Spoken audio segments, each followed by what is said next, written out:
Okay, we're gonna start a little bit early because I gave myself like a 10-minute timer. You know, I gave myself a 10-minute timer. I'm all good. I had like 2 minutes left on that timer. Might as well, you know, might as well, you know, might as well, you know, do what I gotta do. Anyways, my name is Jack Ministry. People call me Mandy. I go by he, they, them, they, them pronouns. Okay? And I am Muffins' biggest critic. I fucking despise and like Muffins at the same time. Yes, that is duality, and that sounds hypocritical at the same time, but I'm here to lay it on the line. I'm here to watch a deep dive into the Muffins series by the Wild Card. Now, if you don't know who the Wild Card is, it's this promising YouTuber with about around almost 3K, about 2.8K subscribers. And 2 weeks ago, he decided to post a video called The Deep Dive of Muffins, and I got recommended it yesterday. I'm a little slow. The universe kind of recommends me things a little bit, but we're here to talk about fucking Muffins again. I never thought I'd sit here and I'd talk about Muffins again, but here I am talking about fucking Muffins. There is fair use bozo on here.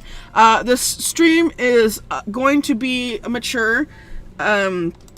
People underneath, people 16 and up can come up. I don't really give a fuck what you do. But yeah, today is the day. My name is Jack Ministry, and we're about to do Jackass. Yeah, that's what it implies. My name is, yes, oh god. Okay, I'm gonna say this. I don't think Raytana knows about this fucking deep dive. I don't think she knows at all, because she's posting on her Patreon, okay? I don't think she gives enough of a shit. My theory is, I think she doesn't give a fuck, or she knows and she chooses not to acknowledge it, you know? Because she has not been posting on her channel for some time. The only time I've seen it was, like, animal videos. So, anyways, oh god, we're really gonna have to go through this again, aren't we? We're gonna have to go through a fucking deep dive in which is someone else's shit. So let's do that. Okay, great. I have the video up and everything, so you guys can.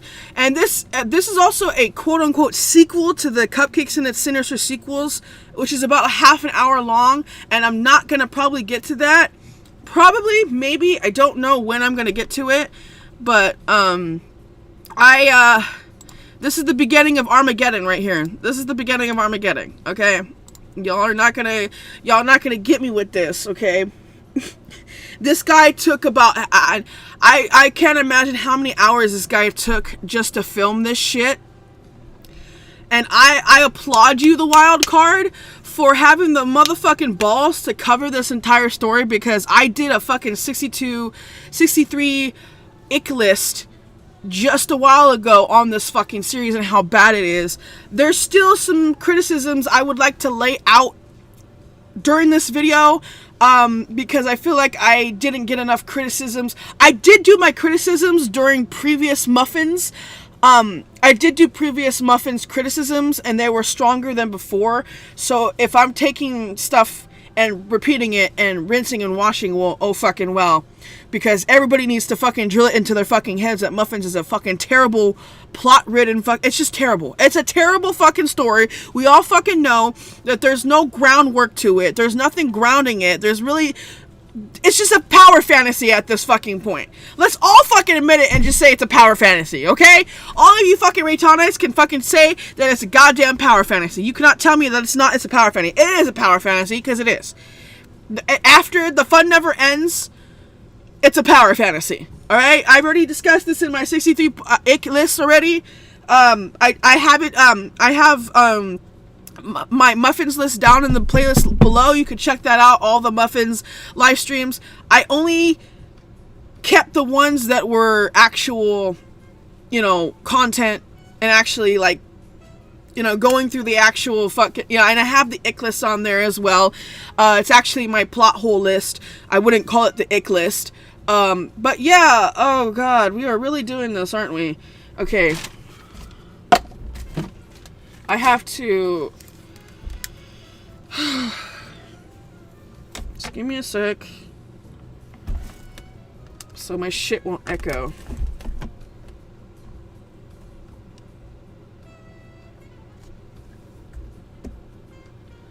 Let me check my chat real quick. Alright.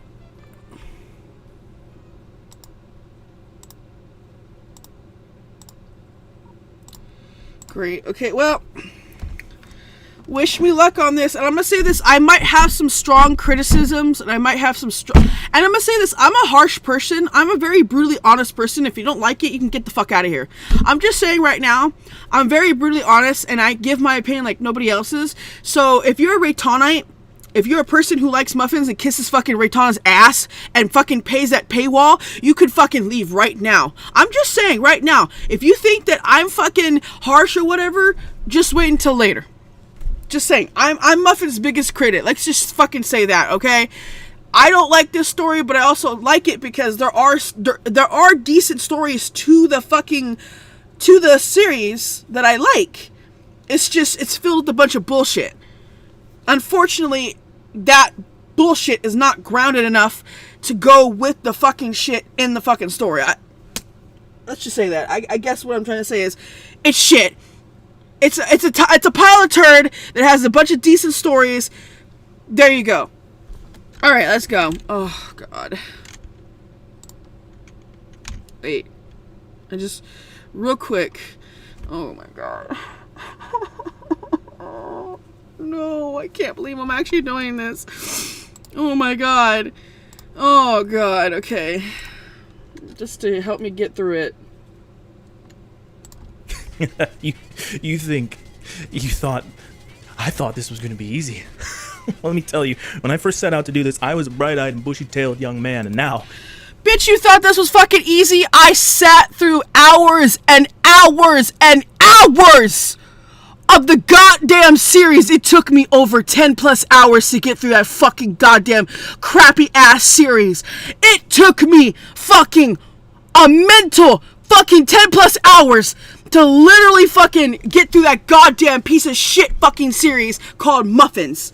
I literally sat through 10 plus hours of this on fucking stream for you guys suffering. You think this is fucking easy? You think this is fucking easy? No, it's fucking not. It's a fucking torture chamber. Now I am a withered old husk of a man in desperate need of therapy. When I first dipped my toe into Muffins, I thought that was all there was to it. I thought it was just Muffins, it was payback, and it was Derpy's first project. That's what I thought. And I was happy knowing that. And people kept telling me, no, Wildcard. No, there is so much more to this series. There is so much more. Retaina has written so much more to Muffins. There's so much more. And I hate that you were right, and my morbid curiosity got the better of me. Now, you might notice the board is not... It's a bit... Oh, by the way, Wildcard, if you're watching this shit, her name is called Raytana. It's not Raytana. It's Raytana. It's Raytana, I'm sorry. It's not the way you pronounce it. It's Raytana-sation. I'm sorry. I've been a Raytana geek. I've been a Raytana fan for a long time. Her name is pronounced Raytana.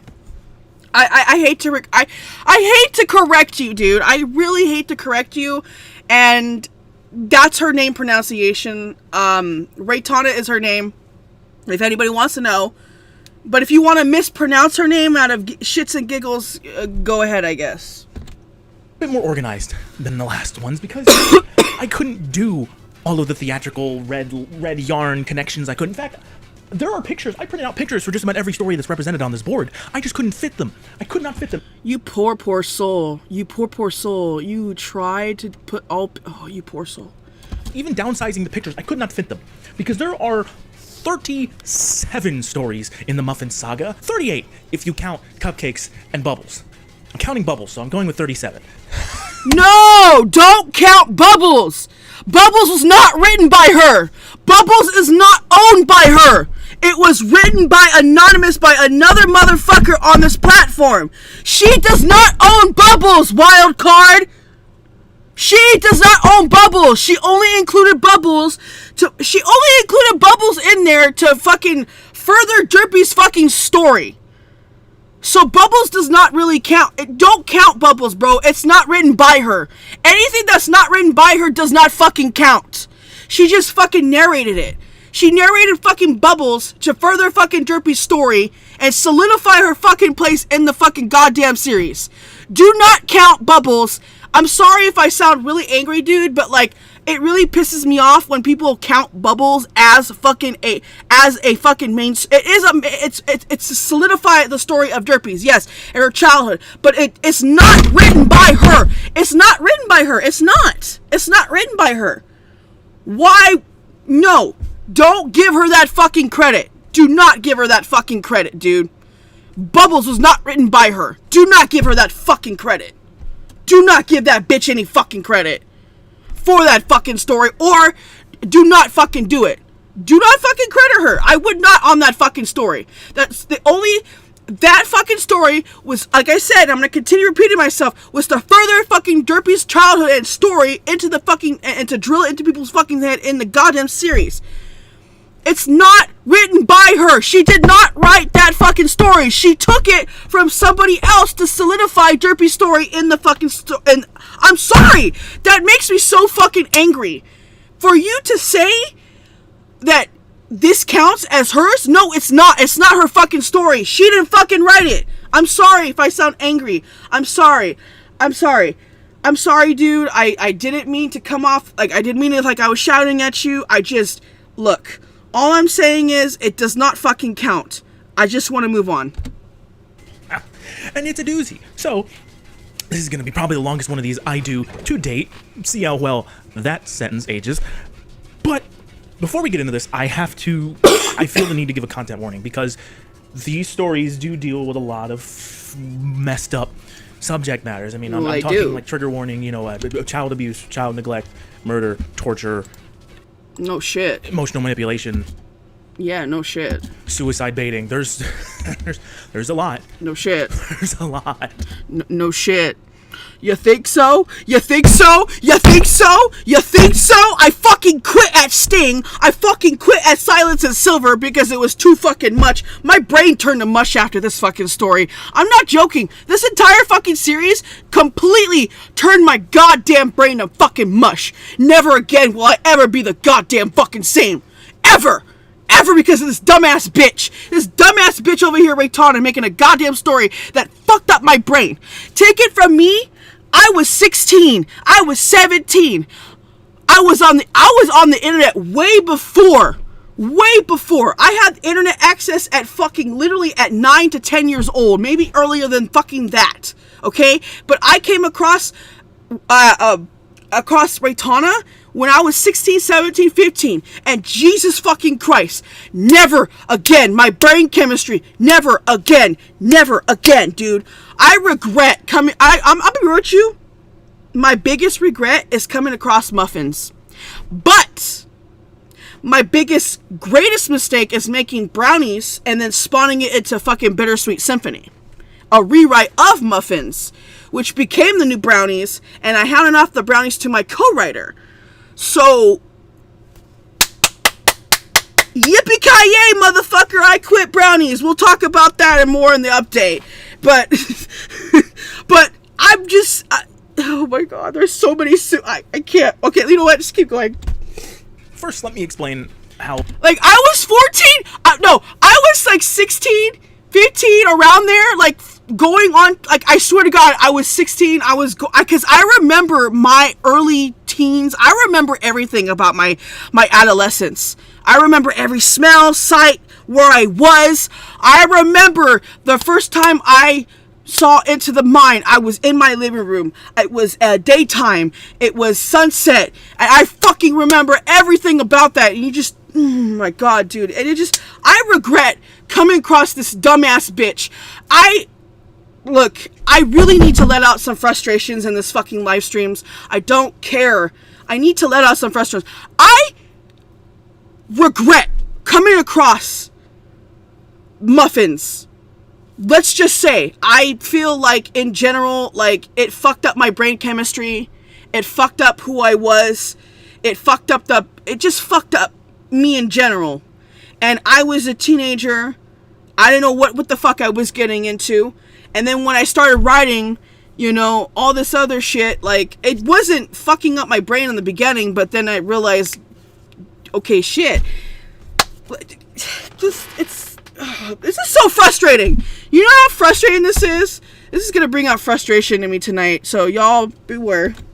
Oh, this is divided up because according to the wiki, yes, Muffins has its own wiki. It was very helpful during this process. The order of the stories is kind of important because I'm going in storyline order. I'm not going in order of... Oh, by the way, Rose, this guy counts Bubbles as her own work, and I'm like, no, I said in the beginning, do not fucking count Bubbles as goddamn fucking as her story, because that was written by somebody else, not fucking her. Do not count it by her. I don't think he was...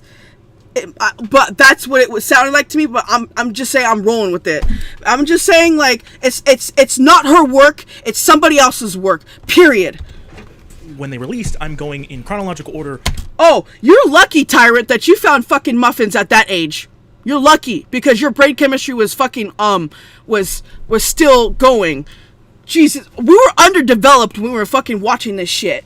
In terms of the storyline, so the saga is broken up into three, really two, but I decided to break it up into three sections. You have your main stories where all the big plot points happen. You have your side stories, which are background / in-betweens and filler arcs, is really no better way to put it. And then you have your mad musings. These are just... We'll get into them. Yeah, let's get into those. But okay, let's talk about those. By getting into Bubbles. Now, Bubbles is the only story that I am including here that is not written by Retaina Senshin. And that is because by her own... Retaina Senshin.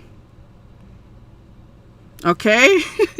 Okay? I know that you have a hard time pronouncing her fucking name because it's a Japanese kind of it's a Japanese type of name.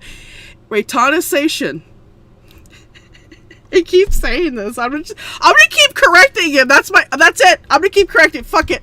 Own admission, it is the backstory that she bases her version of Derpy off of for the Muffin Saga. But it's not. But Bubbles is not her fucking work. So I'm gonna keep saying this, boy. So, with that being said, it is a series of vignettes in which we get little snippets of Derpy's childhood. Now, she has a fairly, well, not fairly normal childhood. She has a fairly sad childhood. Retainer Senshin! She has a loving father, but he's not around a lot because he has a job that is constantly needing his attention and calling him away. On the flip side, her mother is an asshole. I already went off on the rant. I'm gonna say this. I already went off on the rant about Bubbles earlier, so that already happened. And I already did my apology to him, so I say I'm sorry if I came off that way. Like, I'm sorry, but... Oh, I mean, seriously, she's abusive. She's an abusive parent. You know, she hits Derpy constantly. Oh my she calls God. her names. And it eventually comes to a boiling point where in the final vignette, her mother brings Derpy to oh no. How is Retaina gonna fucking do anything about Derpy's parents? Oh, fuck no. I don't know what she's gonna do. I don't know. Filled with a tray of soapy water and shows her how to blow. I know. Relax. Oh, Bubbles. It's almost like that's the name of the story. And basically uses the bubbles to distract Derpy, who doesn't notice that her mother just leaves. Now, I'm no genius, but I think it sounds like Derpy was abandoned. So we're already off to a great start. So, moving in storyline order, the next story in the saga is The Imprisoned Pie. This chapter in the saga introduces us to Pinkie Pie's secret sister, Minkie Pie. No, that's not a joke. So this was obviously... Oh God, here we go. Oh God, here we go. Oh my God, I'm already regretting this. Written before we learned of Pinkie Pie's real sisters' names in the show proper, so they're given the names Inky, Blinky, and Minky instead of their actual names of Limestone, Marble, and Maud. Creative liberties were taken here, but hey, that's what fanfiction is for, right? I mean, technically, if you want to get... I mean, this was before, what was it, before mod? Before they introduced mod? I mean, she technically specified it a long time ago, so I'm not going to get into that. I would have loved to have listened to this on Ratana's YouTube channel like I did with Bubbles, but it's locked behind her channel membership for $3.99 a month, $2.99 a month. But to be honest, I'm not paying $3 just to listen to one story. Get your bag, girl. I see what you're doing. I ain't about it. Apparently...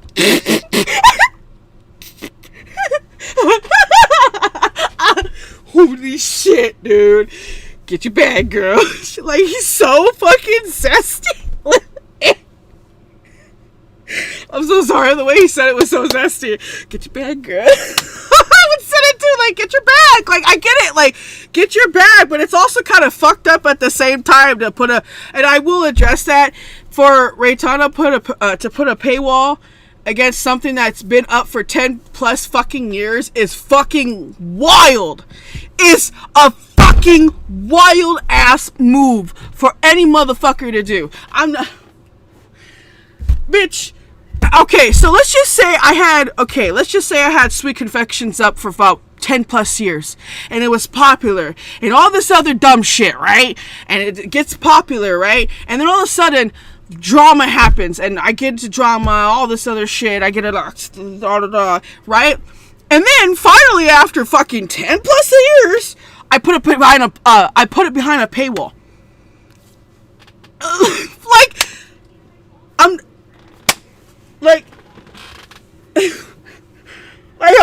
paywall because why? Because I'm broke? No, because I couldn't go get a job?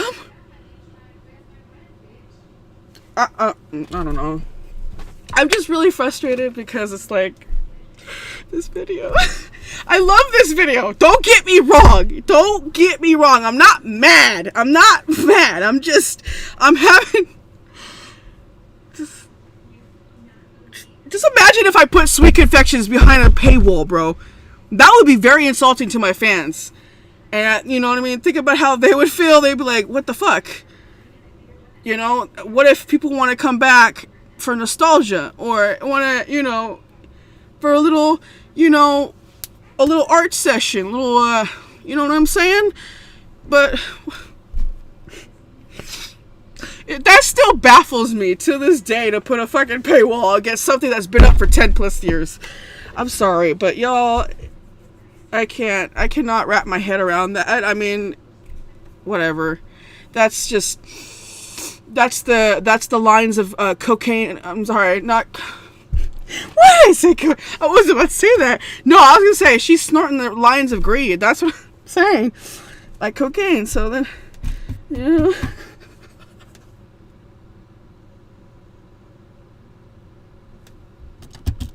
The Pie family is very religious, and their mother, Cloudy, believes that Minky is an evil child due to some rather concerning behaviors like mutilating herself with a rock and the difficult pregnancy that Cloudy Quartz had with her. But I can't make stuff like this up. So their rationalization, Igneous Rock and Cloudy Quartz, they say, well, you know, we don't want to go to hell for killing our daughter, which implies the existence of pony hell, but that's a whole separate problem. We don't want to go to hell for killing our daughter, so we're just going to lock her in our basement until she passes away of natural causes. It's a foolproof plan. Now, correct me if I'm wrong, but I'm pretty sure that imprisoning someone against their will until they starve to death and pass away of natural causes is still murder in both the court and the eyes of God. But Minky Pie is a fighter, you know. She survives by catching and killing... Sir? Sir,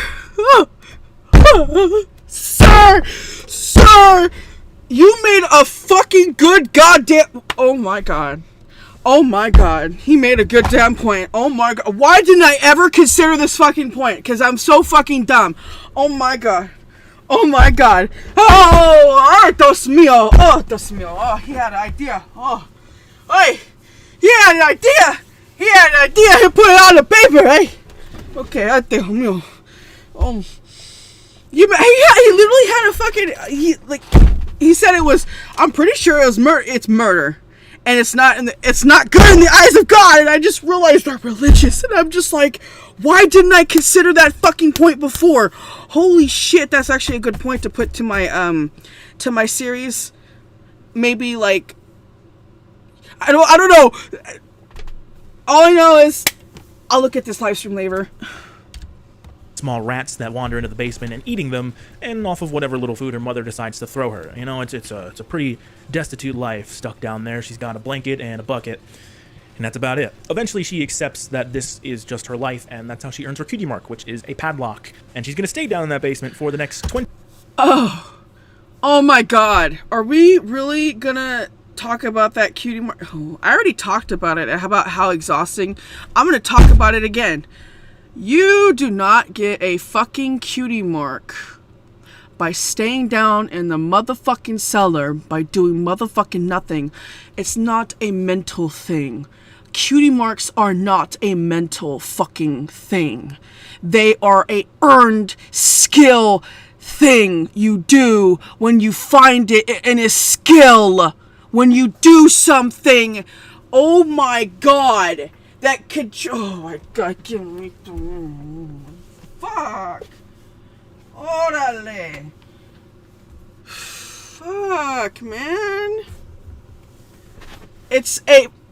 Do I need to fucking explain myself on a motherfucking cutie mark and what it fucking means? Cause on what it is to me, because to me a cutie mark is something that it's a skill, something. Oh my God.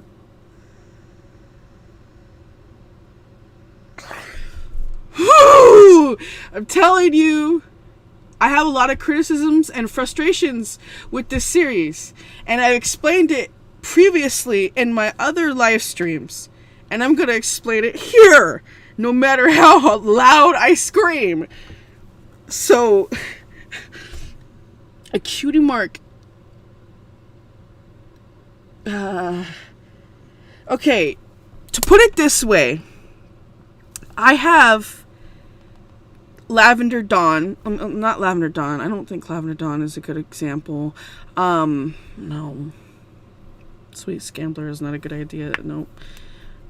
But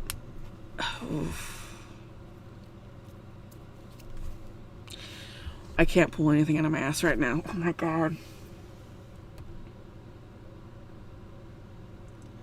Name one fucking cutie mark where a character got a mark without accomplishing something. I'll fucking wait. Oh my God. I have a crippling depression. Get simple. Oh God. I know that. Oh my God, dude, this is so fucking stupid. Like, okay, you know what? Let's just say Dahlia Eve. Dahlia Eve has a sprout on her flank, and she's a botanist / like she does gardening, and that contributes to society. Like, that is what I mean. Like, and sometimes, like, I think ponies can get, like, for example, I think Apple Bloom could get like a mark of an apple no matter what her cutie mark is. You know what I mean? Like, you know how in their family they would have like different, I guess, icons, but there would be apples no matter where. I guess in the cutie mark, it's in their trait. Especially, you know, I just, again, I would like to talk about Apple Bloom gets her cutie mark later down the line. 20 years. So put a pin in that. We're going to move on to the next story, which is... And by the way, you cannot survive. There's no way you could survive 20 years in the cellar. It's just impossible. I've explained that in my live streams. It's impossible. You die. You die. No fucking way. Either, I'm going to say this. Mickey Pie's been dreaming she's been like thinking like this. What if it's just the entire time of Mickey? It's just Mickey's fantasy. And she's just dying in the cellar. She's dying. I'm dying. And she's dying at the end. And she dies at the end. I'm like, that'll be a fucking twist. I'm so sorry. Her just like rotting out at like, she would die at 13, 14 years old. My estimate is around 5 years she would survive. A little you could go a little less than that if you were feeling a little you know what I mean, if you wanted to do like something yourself, you know.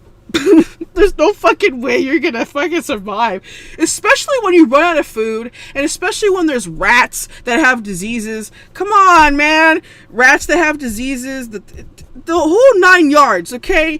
You're gonna die. The end. Pinkie Pie's success. So far, these stories haven't been too bad. I mean, yeah, there's a lot of fucked up themes, like I said, with the child abuse and all this, and poor Minky getting locked in a basement, but there hasn't really been a lot of gore. And it's kind of surprising, but I guess we're still in the stages of building background at this point. Pinkie Pie's success takes place 1 week after Pinky sees the Sonic Rainboom and gets her cutie mark. I'm going to read this straight from my notes because ain't no way I'm remembering this. Pinky scrapes herself and realizes that blood somehow makes her cupcakes taste better. Don't know how that works, but okay. Pinky then drugs and kidnaps a filly by the name of Raincloud and butchers the poor thing to harvest her blood and organs for cupcakes. The part that makes me laugh is that she just disposes of the remains by tossing them into a lava pit that's not that far from her house where some dragons live, apparently. So I guess the logic there is just, hey, whatever doesn't get burned, the dragons will eat, which is kind of smart, to be honest. She then tries to do this again to a nameless mayor from her village, but this time her sisters stumble upon her. And you'd think they'd be like, hey. I like how he points out that she just tosses, yes, like, yeah, she just tosses the remains into a lava pit. Like, okay, but like, how far did Pinkie Pie travel to get to that lava pit? The dragons, like where is the dragon? Because the dragons, the last time the dragons I knew, they were all the way across from Equestria, from, I think they were in the far east side, I believe. Yeah, like if you look on the, I base it on the 2016 version of the map or whatever, because that's where I write and everything. There's the dragons like island and stuff or whatever. Like, how far did you travel? Did you fucking swim? Like, oh god, here comes the autistic questions. How far did you swim? How far did you travel? Did you swim? Did you fucking go in there? Did you? Oh my god. What I don't understand is why Pinky described using the flesh and organs if the blood itself is what made her food better. Yeah, like, why are you using... I thought it was just blood. Like, I thought we're sticking with blood, not the organs. Like...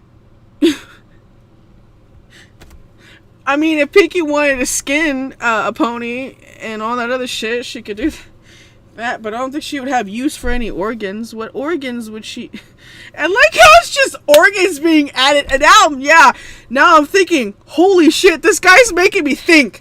You're making me think. Oh, you know what? You're making me think, and I'm going to subscribe to you. Because you know what? You're making me think, and I like it. I like how this guy's making me think, and I'm so empty-minded half the time. I mean, hey... I'm just like, why are we adding organs? I thought it was just blood. And like, I want to say this, wouldn't the amount of blood hurt the stomachs of ponies? Because ponies are vegetarians. They do not eat meat. They eat hay and like, vegetables and all that other shit. So I don't imagine them eating like organs and stuff like that. Like, and it's not common for them to eat. I mean, they do eat a lot of like Pinkie Pie's pastries, but like, wouldn't the like amount, like, okay, shouldn't Pinkie Pie have like a certain amount of blood controlled for her pastries so she would know, you know what I mean? Like, for example, she would be her own guinea pig. She would test it. She would test a lot of blood. A cupcake with a lot of blood. And then a cupcake with only a small amount of blood. You know what I mean? And it would kind of, you know what I mean? See what kind of works.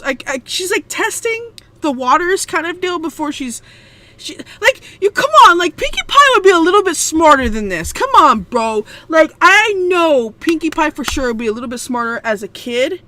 And as a fucking adult, and you know what I mean? Everywhere in her stage. It doesn't matter. Like, come on, man. Like, wouldn't that hurt the amount? I mean, think about it. I mean, ponies are vegetarians. They don't eat meat.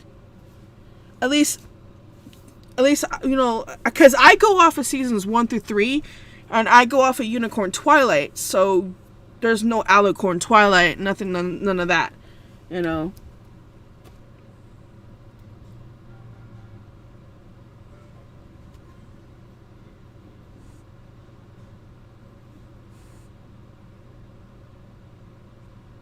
I read in the comments of this video that blood would actually function as a binding agent, so it'd technically be some sort of an egg replacement. I thought that was insane. Well, what I don't understand is, why are we putting flesh and organs, you know, when it's supposed to be blood in the first place? It's only I mean, was the original cupcakes indicating flesh and organs? I don't think so. Not that I don't think so, I don't know. Okay. Anyways, let's keep going. The fuck are you doing, sister? This is illegal. This is murder. You can't do that. But no, instead, Inky goes, why the fuck are you doing it while they're unconscious, huh? You a pussy? There's a cave up in the mountains that we can turn into a murder cave, not to be confused with the murder basement, and we can harvest ponies while they're awake and have more fun. And so they do that thing that I just said, with the help of their nifty number system that they developed to decide their victims. Oh god, it's the numbers again. I'm sure that'll be important later. Surely. The story ends with Pinkie Pie arriving in Ponyville to share her cupcakes and baking with the ponies of Ponyville. But we're not done with... Now that I'm thinking about it, like, didn't Raytana drop the number system? Like, there was no use for it or something like that? Like, there was no use for it anymore? I don't know. It's just like the number system disappeared from the story. Like, from the beginning it was there. And then it just disappeared. Which is fine, I guess. The rock farm yet, because the next chapter in the saga is even... Hold on.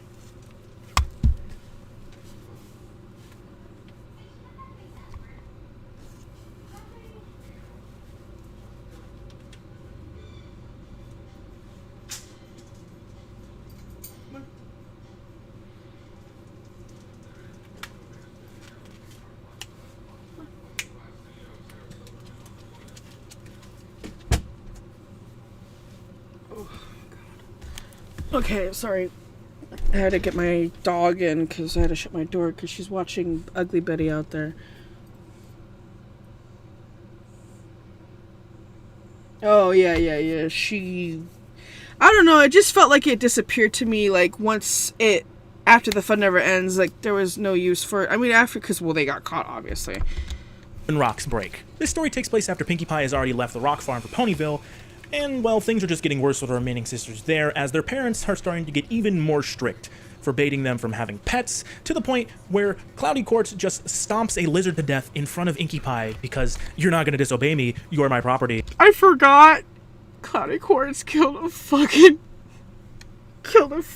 like, lizard in the story, in front of, and then, like, my ex-friends and I, like, we all were hashtag free Peppo or something like that, or we were doing, it was so stupid, like, we were, oh my god, those were the days. Ugh. Ooh. It's hitting a little close to home. She also forbids the two girls from eating cupcakes in the house because they're not a necessity. Cupcakes are good, man. Fuck is your problem? Who pissed in her cornflakes? Blinky and Blinky both start hating their parents more and more because, yeah, why wouldn't you at this point? I hate them. Blinky was the only one of the two that actually expressed her hatred for her parents. Inky, on the other hand, just kept all of her feelings bottled up, which is totally healthy, and you should definitely do that. I'm joking. Please don't do that. Go to therapy. Express your emotions. Nonetheless, things finally come to a head when Cloudy Quartz discovers that the two girls had snuck a record player into the house, and she smashes it in front of them. And when Inky finally tries to stand up for herself, she gets smacked across the face by her mother, and this just finally sets her off. She runs off, followed by her sister to their murder cave, not to be confused with the murder basement, and just throws a huge fit. And eventually, she earns her cutie mark by throwing a rock at the wall of the cave, which breaks, revealing a beautiful purple geode, which also ends up being her cutie mark, coincidentally. The sisters conclude from this experience that Inky shouldn't bottle up her emotions, and it might be a little unhealthy. The story ends with Inky standing up.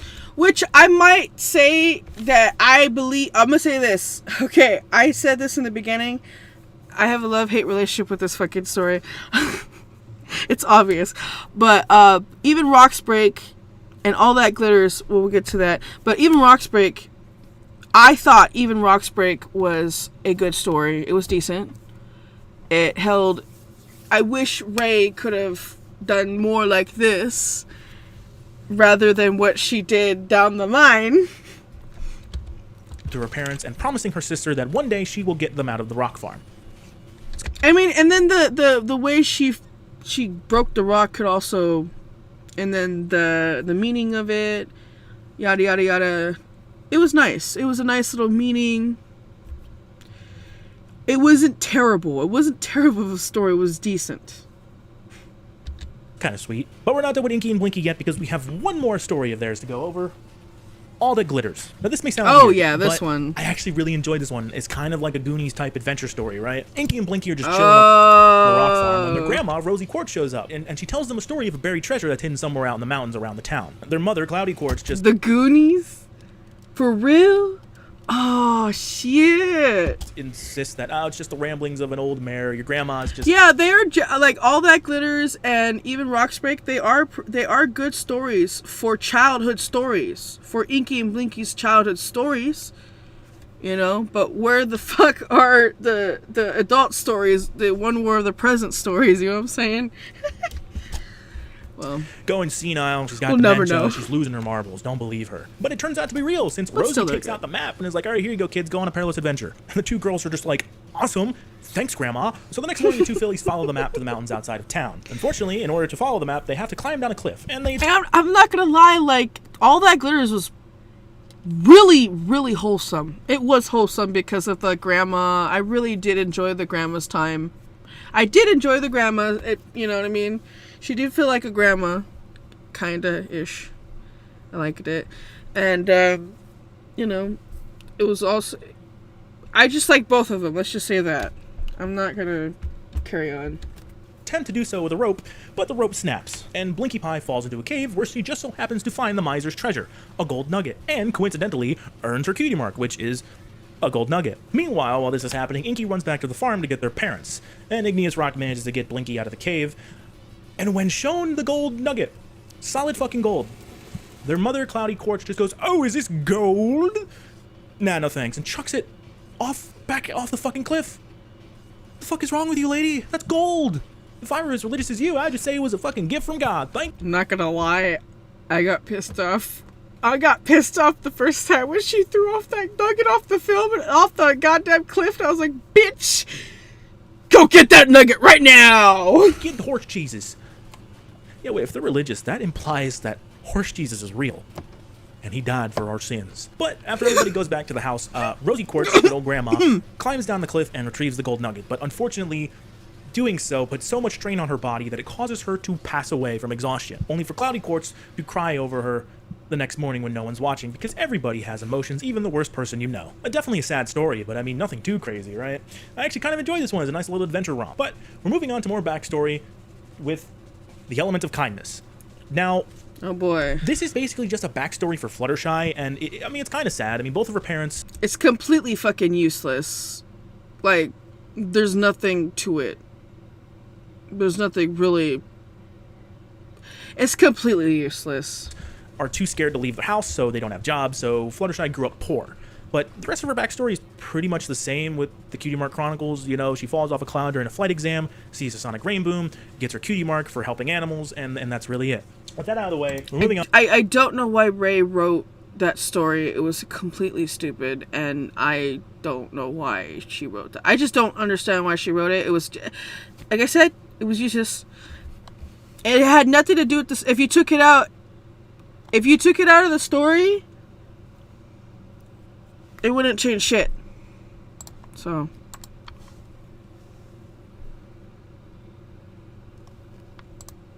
To Party of None. Party of None, which is a play on the episode named Party of One, chronicles Pinkie Pie's first time in Ponyville, as she meets the cakes for the first time and starts working a Sugar Cube Corner. Fast forward a while, and Pinkie is depressed because her own baking business has yet to take off. So, to take out her anger, she wanders off into the Everfree Forest and takes her anger out by killing small animals.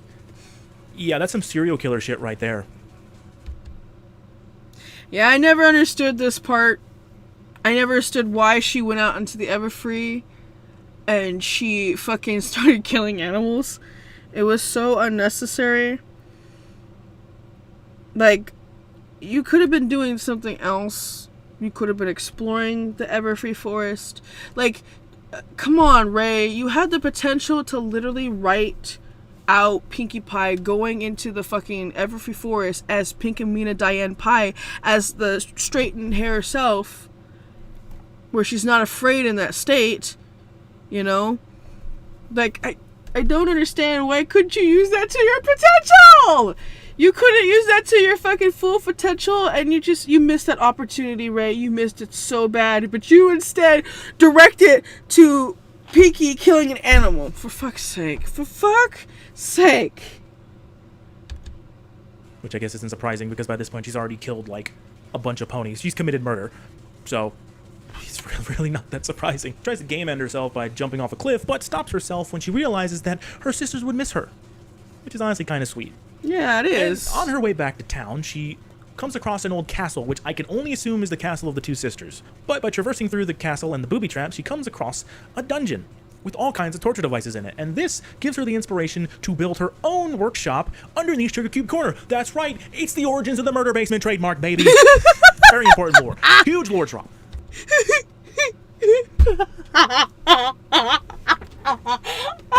Oh my god.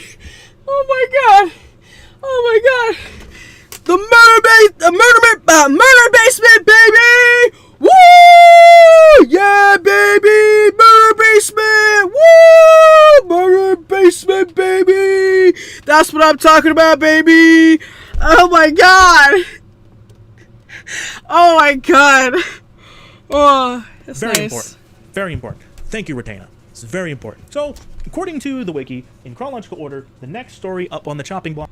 I don't know why she killed the animals. It's unnecessary. Like, I understand stumbling upon like torture devices. Maybe that could be linked to like Luna, because maybe she was in. Because we could explain something like Princess Luna, you know, and it could have her symbols on it or something, you know, or some shit, you know. Like, again, like, why kill animals? You could literally just come across the basement and then get inspiration, take the fucking, I don't know. You could literally do anything else but kill the fucking animals, bro. It's just so unlike Pinkie Pie. It's just like, why do that? It's so unnecessary, but whatever, bro.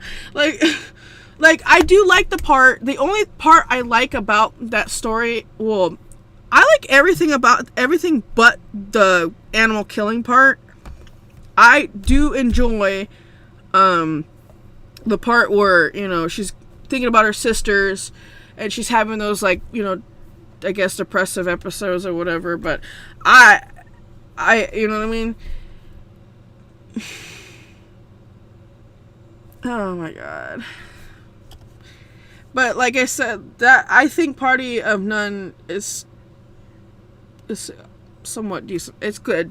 It's just I don't think it's necessary for Pinkie to kill those animals. She could have been doing something else. She could have been like out in the Everfree exploring, you know, venturing out fearlessly, whatever. But no, she took this path. Block is Broken Tiara. So we have done 1, 2, 3, 4, 5, 6, 7. We're on 8. Now 15 minutes into this recording. This one takes place after the episode Bad Seed, in which Applewoon's cousin Babseed comes to visit from Manhattan and ends up being just a bully and a... That's a yikes, Rose. Bad Seed. Oh, I see what you did there, Larson. You're fucking smart. Smart man you are, Larson. After Babs had... Anyway, after Babs had... Smart man you are, Seed. Oh, I see what you did there, Larson. You're fucking smart. Smart man you are, Larson. After Babs heads... Anyway, after Babs heads... Anyway, after Babs heads back to Manhattan...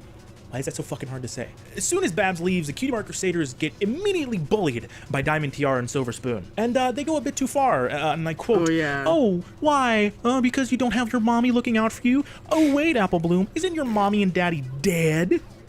Damn, girl, you're in like fucking kindergarten. Why are you so fucking mean?" So Apple Bloom runs off the town straight. It's like, damn, bitch, like, you're mean. Like, I mean, I'm not gonna lie, like, I am planning to make Tiara kind of a bitch, so I mean, I want to talk, so. To Pinkie Pie. I mean, she is a bitch, so who cares? is like, hey, can we just kill her? And Pinkie Pie's like, well, you know, I kind of already had Glitter and Cocoa Bean lined up, so... But you know what, just for you, because I love you, we can do 3 at a time. It's fine. Apparently, by this point, it's revealed that Apple Bloom has been helping Pinkie with her baking for about 2 years now. That's a really long time, Christ. Pinkie lures Cocoa Bean, Glitter, and... See, look, Raytana's order of muffins is so confusing. Like, the timeline is so fucking confusing. Diamond Tiara to Sugar Cube Corner under the guise of helping her taste test some products. Cupcakes for the 2 mares, and tea for Diamond Tiara because she's bougie like that and she hates fun. And if you've read any variation of Cupcakes or a spin-off of it, you know exactly how this goes. Whatever Pinkie gives them ends up being drugged. They fall asleep and wake up in the good old murder basement, baby. Trademark. Murder basement, baby! Murder basement, baby! Let's go, baby! And this is where the fun starts. They wake up to the sound of Glitter screaming as her horn gets broken off, because magic is overpowered and not allowed in my murder basement. That's what she said, not me. It's not mine. Pinkie shows up in her classic cutie mark dress. I forgot, yeah. Well, the thing is, didn't she, like, for unicorns, the thing is she would knock them out, and she would, like, saw off their horn or something like that. Wouldn't that be incredibly difficult? So I'm assuming she would use sledgehammers. Sledgehammers! Yeah, you know, the one with cutie marks and the wings and the horn necklace. Yeah, you know. You know. If you're here, you know. And if you don't know, now you know. Diamond Tiara attempts to get them to let her go by spouting some bullshit sob story, like, oh, my dad doesn't have time for me. Yeah, that doesn't give you an excuse to be a bitch, sweetie. Apple Bloom, you know, does the typical thing of carving off Diamond Tiara's cutie marks and says she's gonna make them into an apron. And she does eventually make good on that promise, actually. It gets worse for Diamond Tiara because Apple Bloom then picks up a nail gun. Don't ask how she picks it up without hands. It's not important. She proceeds to put a nail in each side of Diamond Tiara's jaw to shut her up. Talk about adding it. Oh yeah, I forgot how Broken Tiara is so gruesome. It's actually pretty, like, it's gruesome. Let's just say that. To me, like, the way that Apple Bloom goes about the torture is something else, bro. Insult to injury, am I right? Apple Bloom then punches Diamond Tiara in the face, giving her a black eye. By the way, Cocoa Bean and Glitter are also strapped to tables off in the corner, being forced to watch by Pinkie Pie, who has sliced their eyelids off, so they can't close their eyes. This story is actually where Pinkie gets the phrase, life's a party, which she later paints on her pony hide banner. Because Apple Bloom says it to Diamond Tiara, that, oh, life's just a big old party to you, ain't it? And Pinkie Pie's like, oh, life's a party. Life's a party. That's good. I should write that down. And then she does. She actually ends up writing it with Diamond Tiara's blood. Damn, even the banner has lore. I didn't realize how deep this shit went. Anyway, they cut Diamond. Yeah, it goes pretty. Yeah, the banner goes fucking pretty hard, bro. Like it pretty much. It goes hella deep. Like this entire fucking Muffins, like 18 minutes. God bless your soul. God bless your soul, Wildcard. God bless your soul for diving into this and actually going in layman's terms for this. God bless your soul. Diamond Tiara open and start pulling out her organs until she eventually croaks, and then the 2 bakers turn their attention to Glitter and Cocoa Bean. Next up is another side story. The Party Pony. Well, this one's pretty much just a filler arc. Yeah, it is. I can't believe I'm saying that a series like this has it, filler yeah. arcs, but you'll know it. It's a side story. Anything that's a side story, it's like filler to me. To me, it's filler. But the filler should have at least some type of lore, right? I mean, it just gives a bit of background on how Derpy became friends with Apple Bloom and Pinkie Pie and ended up living with her in Sugar Cube Corner. I think we have most of the backstory out of the way. We still have more side stories to do, and the next story is another side story, technically. And that is Silence is Silver. I mean, if you couldn't tell by the name... Oh, no. This is where Silver Spoon's number gets drawn. So you know what that means. Silver Spoon, who was Diamond Tiara's partner in crime, wakes up in the good old murder basement, trademark, and murder sees Pinkie in her classic baby! cutie mark wing dress. Yeah, you know the one with the cutie marks and the wings, and yeah, you know, I described it already. My dumbass almost said meat dress. She ain't no Lady Gaga. But before Pinkie Pie can get to work, Apple Bloom shows up and is like, hey, what the fuck are you doing? Hey! You said that I would get to do her if her number came up. What the fuck? And Pinkie's like, oh shit, my bad, bro. She's all yours. After some groveling from Silver Spoon, Apple Bloom actually decides that she's gonna let her go. After still taking her cutie mark, of course, because that's tradition. But Pinkie Pie is just not having it, and the 2 of them go back and forth about killing Silver Spoon. Until Pinkie Pie just says, fuck it, I know how to motivate you, and slits her own throat. Oh, I see. This is that grade A crazy y'all were talking about in the comments. All right, now we're finally getting into the crazy shit. Okay, I see. Yes. This is how. Yes. The gaslighting, the manipulation, the suicide baiting. I think is suicide baiting in this one.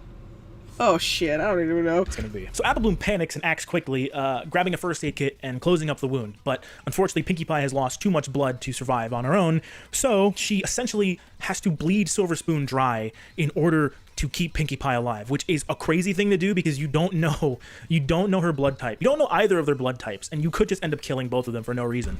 But facts, fucking facts, fucking facts, fucking facts. That's a W. Facts. Silver Spoon dies from blood loss, and Apple Bloom's like, well, shit, it'd be a waste not to harvest her organs. So harvest her organs while Pinkie Pie recovers. That's some grade A emotional manipulation. It's like, oh, you don't want to do this thing? I want to kill myself if you don't do this thing. Yeah, there goes the suicide baiting. Oh, and the emotional manipulation doesn't stop there because yep. Because Pinkie does more when she wakes up a couple days later. And I quote, the exchange goes something like this. Oh, you scared the dickens out of me, Pinkie. Why'd you do that? Pinkie let out a small laugh that turned into a cough. You were slipping, she wheezed. You were losing yourself. I had to bring you back. Oh, no. And there's one other line in this exchange that gets me. You see, Apple Bloom tells Pinkie that this whole ordeal made her realize that she doesn't care about anybody else but Pinkie Pie, and that she doesn't have empathy for anyone. And in response, Pinkie Pie says the following. Actually, extreme acts of cruelty require a high level of empathy. And next time you have an instinct to help some pony, you might want to consider crushing them instead. It will save you a lot of trouble. Oh, this is just straight up unhealthy. And I'm a bit uncomfortable. You know what? I could literally make that point. Let's just I made that point in my ick list. But at this point, Pinkie Pie manipulated and emotionally groomed Apple Bloom at this point. And I'm not going to say any more. Speaking of which, next up is Muffins. I've already gone into detail about Muffins in a previous video in this series. Oh god, so at the here we risk go. of seeming lazy, I'm going to let Past Me talk about the next two stories, Muffins and Derpy's first project. Let's see, Pinkie was fucking dumb for thinking it's a good idea to slice herself up like a Thanksgiving turkey. Yeah, she was fucking dumb. Dumb as fuck. Yeah, I agree with that. Like, why would you do that? Like, you're dumb as fuck. And especially with the blood, like, why would you do that? And especially when what he made the point is like, you don't know the blood type of Pinkie Pie. So it's like, the fuck? And especially, like, what if she died? Like, yeah, what if Pinkie Pie died? Apple Bloom is no fucking motherfucking surgeon. Take it away, Past Me. This one legitimately made me feel a little uncomfortable because it uses the character of Derpy Hooves. And, well, I mean, back then, Derpy... Jesus fucking Christ. Derpy's only speaking role at the time made her sound a little, I just don't know what went wrong. Oh no, here we go. No! Oh god, we're gonna talk about Derpy, huh? Yeah, that clip got redubbed for a reason because it pissed off a bunch of soccer moms. Yeah, I want to just clarify, it wasn't just soccer moms, quote-unquote, that got pissed off by that clip. It also angered a lot of disabled people to show them being portrayed as just bumbling idiots that needed to be coddled. I just thought the soccer mom's joke would be funny. But that's a tangent we don't really have time for today. All you need to know right now is that the fandom really only portrayed Derpy in one of two ways. As either a normal character with strabismus, or as a more mentally challenged. I'm gonna be real with you. I took Derpy out of my story because I can't deal with her, and I don't want to do anything with her in the story, and I think it would be respectable to take her out of the story altogether, and especially with Apple Bloom and Babs. I cannot handle the rest of those three, and my distaste and I have a very, very sour taste in my mouth with those three characters being in the fucking series of this in the fucking series.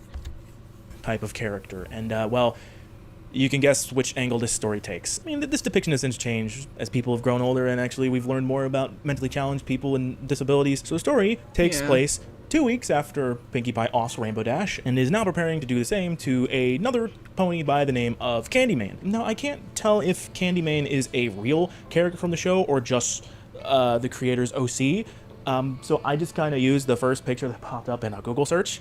So Candymane is a background pony, I think, right? Yeah, I remember. Yeah, she was a background pony, as I remember. She was a pretty pony when I first looked her up. Was it Candymane? Or was it Roseluck?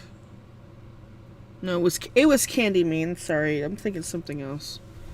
Derpy comes tumbling down the cellar to the murder basement. Yeah, you know, the one. Yeah, you remember the one. And asks Pinkie Pie if she can make some muffins. And that's when Pinkie Pie got a devilish idea. And I quote, "Well, I was planning on making cupcakes today," but she paused, thinking. She knew Derpy wasn't stupid, per se, but she wasn't exactly like the other ponies. She seemed a bit mentally challenged, but she was sweet nonetheless. Pinkie didn't want to take advantage of Derpy's childlike mind, but she was having an idea that might actually be good. You see what I mean by how this is gonna go down the route of taking advantage of the mentally challenged? I mean, it's not insulting or anything. If anything, it makes the whole grimdark aspect of the story even better, but I guess it just doesn't sit right with me personally. At the end of the day, they're fictional characters, so who really cares? Like, I can see Pinkie Pie being a cannibalistic serial killer, but not Derpy Who. She's a little sick. And we all gotta remember that no matter how much discussion we put to this, and no matter how much criticism we put to this, they're still fictional characters, and I still gotta remind myself sometimes that they're fucking fictional characters. So I'm just like, it's just like this fucking story is so frustrating, you forget that aspect for a while, and it's just like, yeah. Cinnamon. She's just a little cinnamon muffin. You know, honestly, I thought what Pinkie Pie did to Rainbow Dash was fucked up. But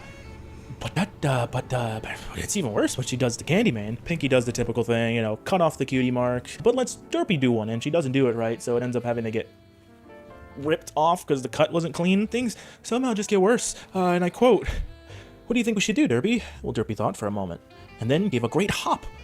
"Ooh, can we take away her legs?" he asked happily. So yeah, Derpy suggests that they cut Candymane's hind legs off. Pinkie said, "Yeah, sure, dude. Let's do that. That's a gnarly idea." And grabs the hacksaw. It's still freshly coated in Rainbow Dash's blood. Derpy takes the hacksaw name literally and tries to literally hack off Candymane's leg until she hits bone, and then she actually starts sawing through.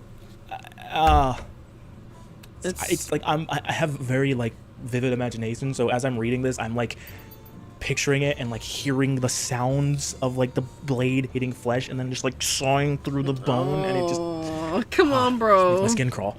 This is some good shit. Oh no, said Pinkie Pie. I think she's about to faint. Please. Derpy sawed her way through the bone, and the severed leg laid limp, still strapped to the table. Candy was hyperventilating now. "Here, let me do the other one." Derpy handed the hacksaw to Pinkie, and she made quick work of Candy's other leg.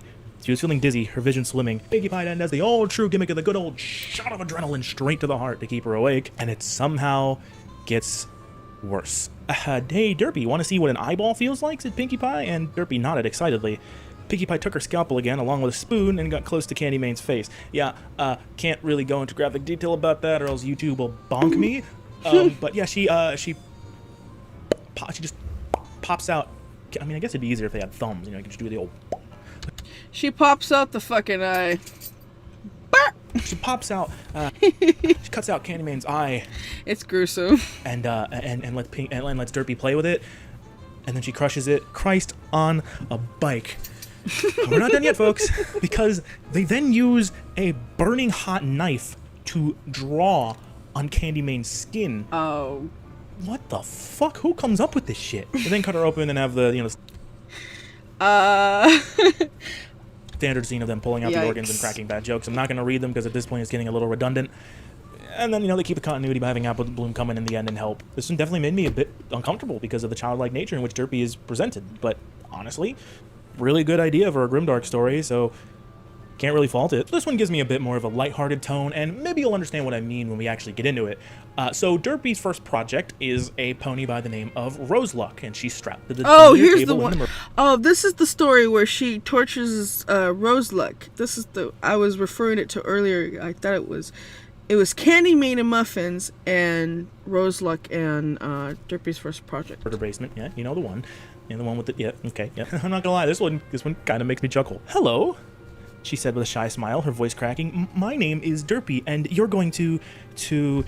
She furrowed her brow and took an index card from beneath her wing, reading it. You're going to help me make muffins. She gasped with a wide smile. Muffins? Dropping the card, she danced on the spot and then became a little shy again. Some pretty good character writing, methinks. Roseluck is there because Derpy drew her number. More on those later.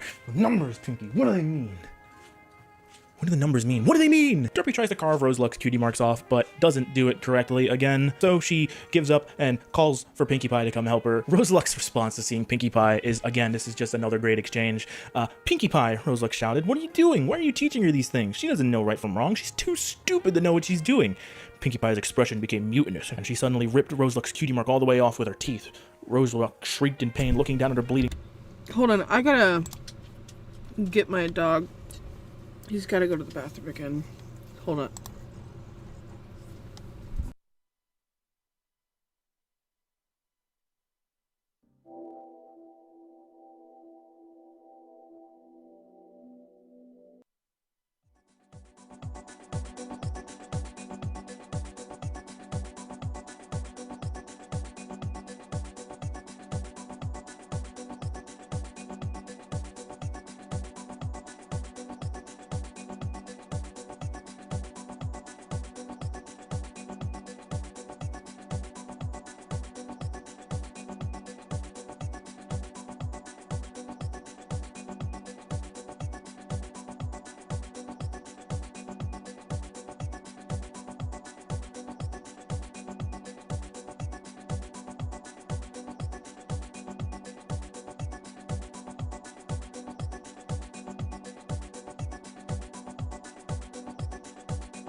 flank.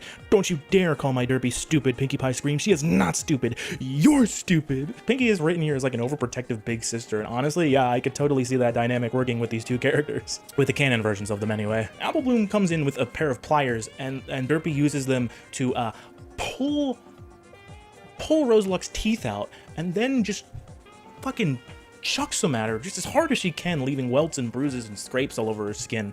And then Derpy proceeds to turn the operating table upright and then proceeds to kick Roseluck in the legs until her legs are just completely fucked up. The story describes it, and I quote, as a couple of strangely shaped sticks by the time Derpy was done kicking them. You know, cue the usual, the gutting and the pulling out of the organs and the cheesy jokes.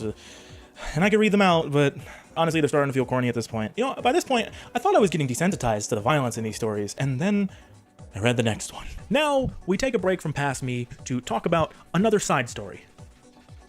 Derpy's story. Derpy's story is a first-person story narrated by Derpy Hooves herself. Derpy talks about how she got her cutie mark, which was the last time she saw her mother when she got abandoned, and when Derpy finally did realize that her mother had left her there, she made her way to Ponyville. Once it was discovered by the locals that she had no home to return to, lived with other ponies who were also special. Derpy continues talking about how she lived at this home until she was old enough to live on her own. One day, Pinkie Pie offers Derpy the chance to move in with her at Sugar Cube Corner, and Derpy accepts. I lied when I said we were done with the backstory, I guess. I'm gonna throw it back to Past Me just one more time to...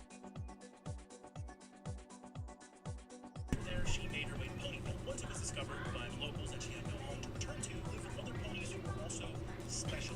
I have nothing to say about Derpy's story or really about Muffins. I mean, Muffins is what Muffins is Muffins. There's really nothing to it. It's just Muffins. It's just Muffins. That's all it is. I can't really say anything about it because, I mean, at this point, like, I've read so many other grimdarks, so many other horror stories. I've listened to so many other things besides Muffins. And Muffins is... I don't know anymore. I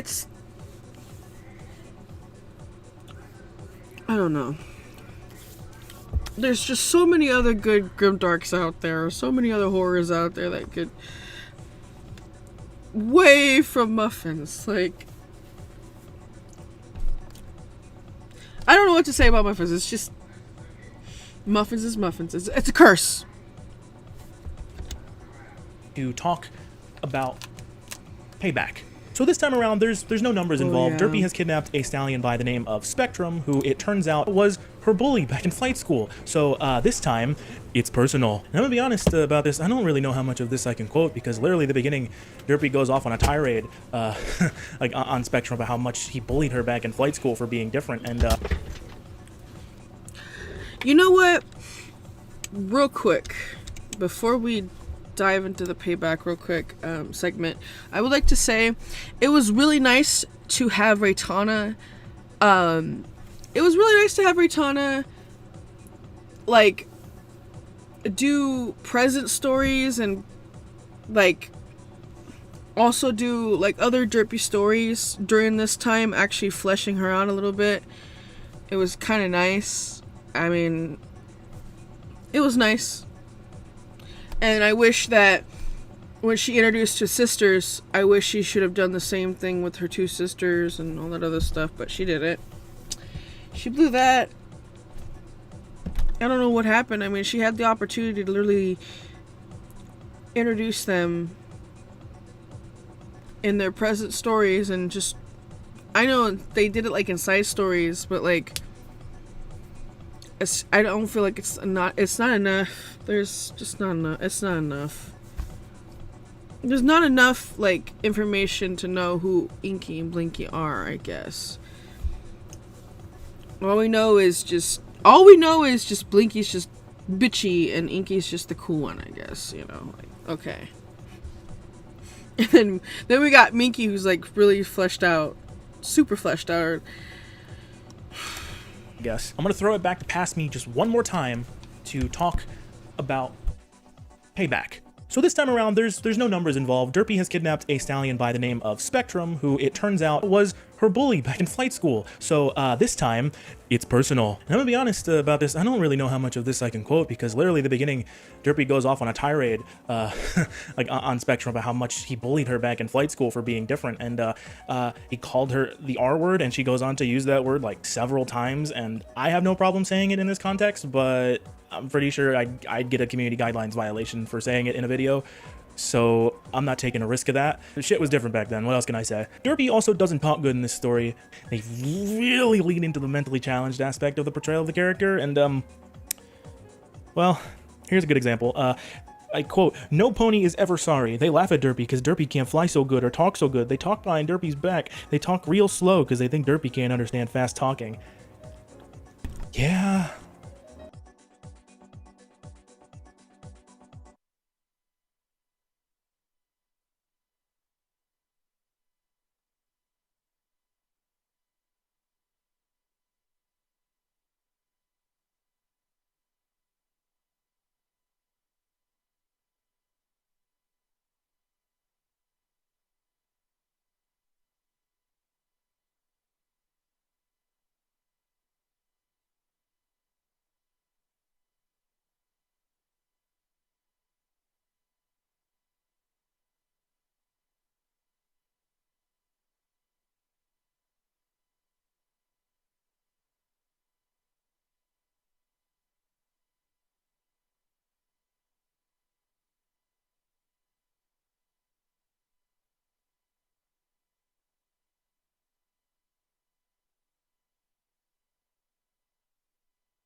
Yeah.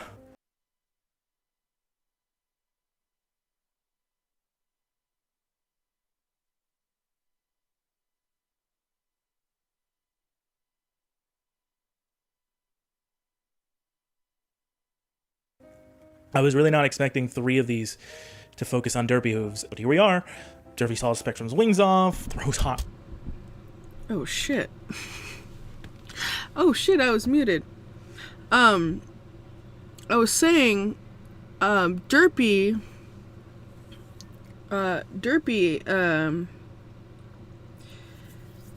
yeah, she becomes more, like, her regression, like, she becomes more regressed. It's so fucking weird. Like, her speech, her, like, inflection, the way she talks becomes more childlike and innocent, and it's just fucking weird. And that's what I was trying to make a point, and I was muted like a dumbass. But yeah, she starts to regress, you know, during the story, and it's just weird. And boy, oh boy, I would like to talk about a point about her later. Coals at him, shoves one of the aforementioned hot coals into his mouth, burning the inside of his mouth. She rips his tongue out to stop him from screaming. Jesus Christ, I forgot how fucking gruesome the story was. When I go back to it, I'm like telling myself, like, how could I, you know, sit through a story like this? I'm like, I write stuff like this, and I'm like, oh god. Oh god. This is just...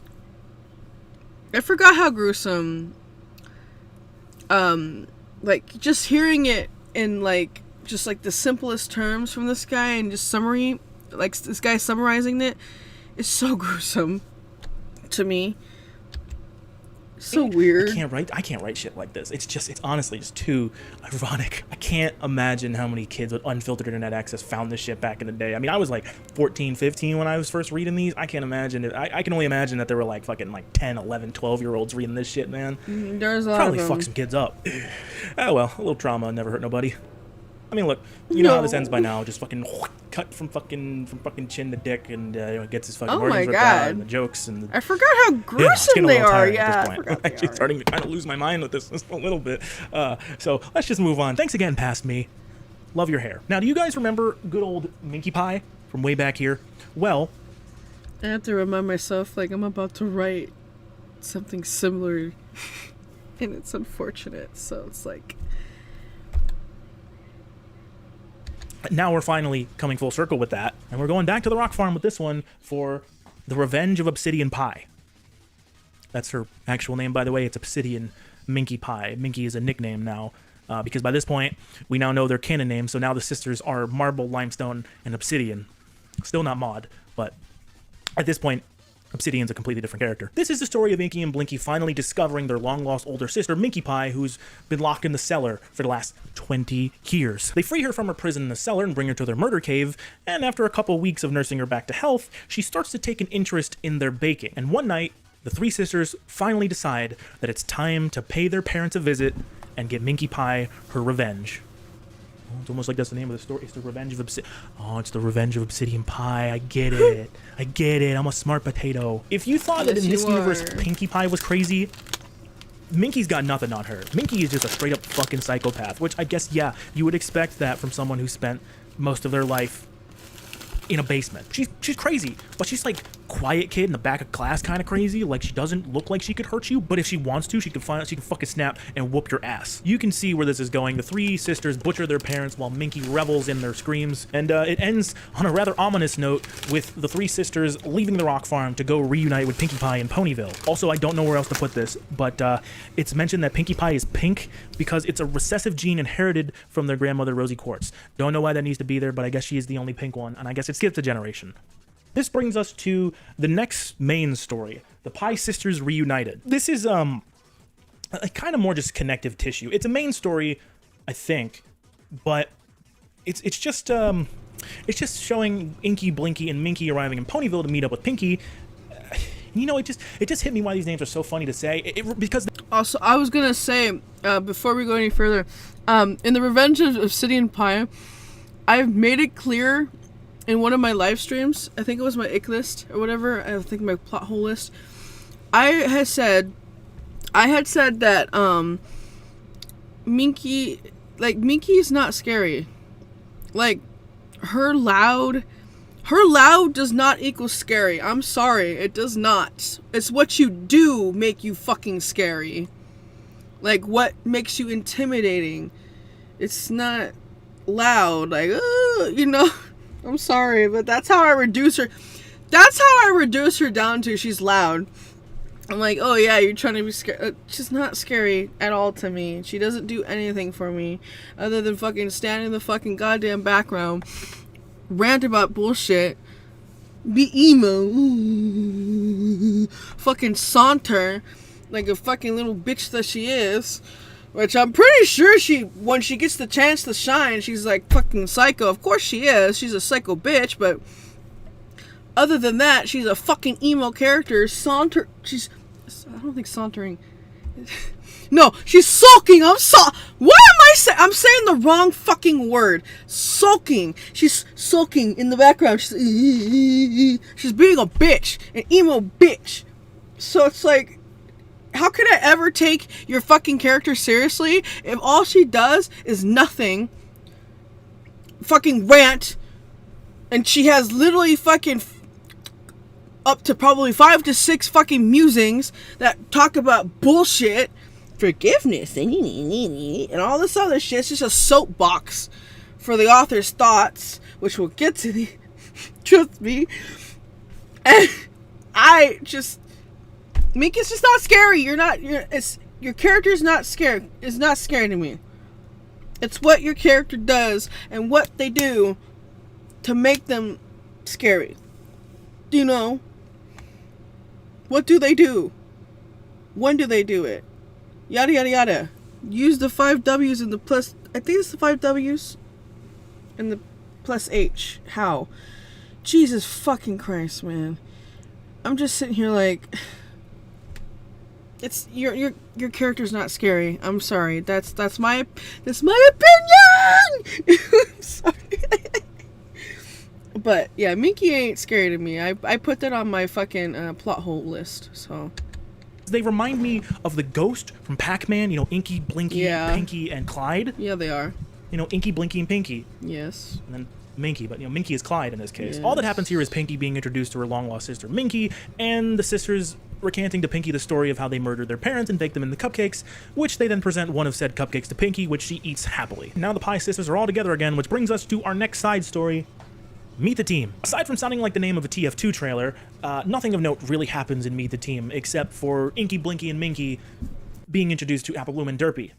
and the rest of the main 6 as well. The main 6 don't exactly trust Minky because she's really creepy. You know, she's not exactly the most well-adjusted pony. But at this point, they have officially formed the group that will from now on be known as the Bakers. No, not those Bakers. Although they're pretty cool too. Now, Didn't even give them time to fucking simmer in the fucking pot. Didn't even give them fucking time to boil. To fucking simmer. You can't have a good soy unless you're simmering in the... You can't have a good story, without simmering some characters in some pots. Can't do that, man. Can't have... I'm sorry, but... I don't know where that... I don't know where that came from. Ignore that. It's just... You can't... Oh my god. Didn't even give them time to... I don't think she gave him... Did she give him time to, like... I don't think she did. She never did. Which is really... sad. Whatever. oh, we move on to Minky Pie's turn. At this point, we are now 19 stories deep into this. And we're only halfway through. Now, Inky, Blinky, and Minky, I'm never gonna get tired of saying those names, have been in Ponyville for about a week now, and are eager to get back to their baking. After consulting the trusty number system, they finally come to the conclusion that their next victim will be a filly by the name of Cedar, who just so happens to be in Apple Bloom's class, and has a crush on her, so he'll be easy to lure in. I love convenience for the sake of the plot. Yeah, I'm sure you've already put the pieces together of what's going to happen, so let's just skip to the good part, right? Poor little Cedar wakes up in the murder basement, trademark. The one that looks like the set of a horror movie, with his horn broken off because magic is not allowed in the murder basement. As per the title, Minky takes the lead on this one, and she's just the worst. She's the worst. She scares me. Minky cuts off Cedar's cutie marks. That's basic. That's normal. That's what they usually do in these stories, right? She then has the other bakers play her fish hook game. Each baker gets a hook that is put through Cedar's lips and then tied to a line that they hold. And they each take turns asking him questions, and if he doesn't answer their questions right, they'll yank the hook out. How do you... Oh my god, I'm realizing how violent these stories are when I go back and I look at them. They're so, like, just like him explaining it is so, like, grating. And I'm like, bro, what the fuck? What the fuck was I listening to? I mean, oh my god, I have to literally write this shit because I forgot how gruesome. Yeah, oh my god. But, hey.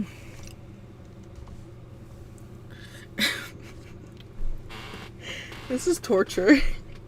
Like, literally, like, I have to, like, I sat through, I think, like, maybe 10 plus hours of, me just listening to Muffins. I think did I listen to it in chronological order? I think I did. Yeah, I think I did. I don't know if I did or not. I don't know. Jerk. God, and I have to go through this, and I have to listen to it, and I'm like, oh yeah, I forgot how violent these stories used to be. You come up with that? How did she come up with that in the basement? Or I guess you didn't. She probably came up with it in the murder cave. There's one last grueling ordeal for this little guy before he finally kicks the bucket.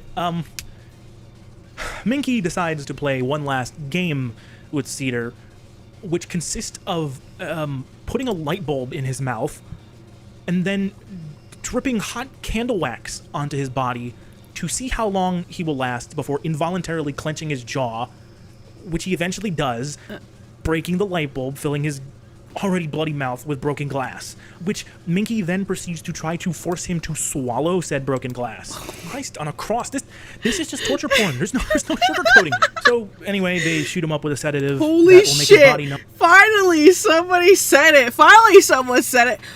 Well, I mean, a few people said it, but like, I'm so glad that somebody on a video said it. This is torture porn. Yes, it is. It's torture porn. That's all it is. It's just torture porn. This is all it is. These last few stories especially with Payback and Derpy's first project, like those are Derpy stories to solidify. Like I said, present stories, all that shit. I wish they could have been done with Inky and Blinky, but that was mad missed. But then shoot him up with adrenaline to keep him awake. Swallow the glass! Swallow the glass! Swallow! Please. Swallow the glass! Jesus fucking Christ, what is wrong with me? I sound like a fucking parakeet when I do that. But that's exactly how it sounds to me. That. And then they harvest him. It's just, this is ending up being more mentally taxing than I initially thought it would be. Cupcakes was fun because I could make fun of it, and Rocket to Insanity was a personal favorite of mine. I don't have any personal attachment to this. Welcome to the club, buddy.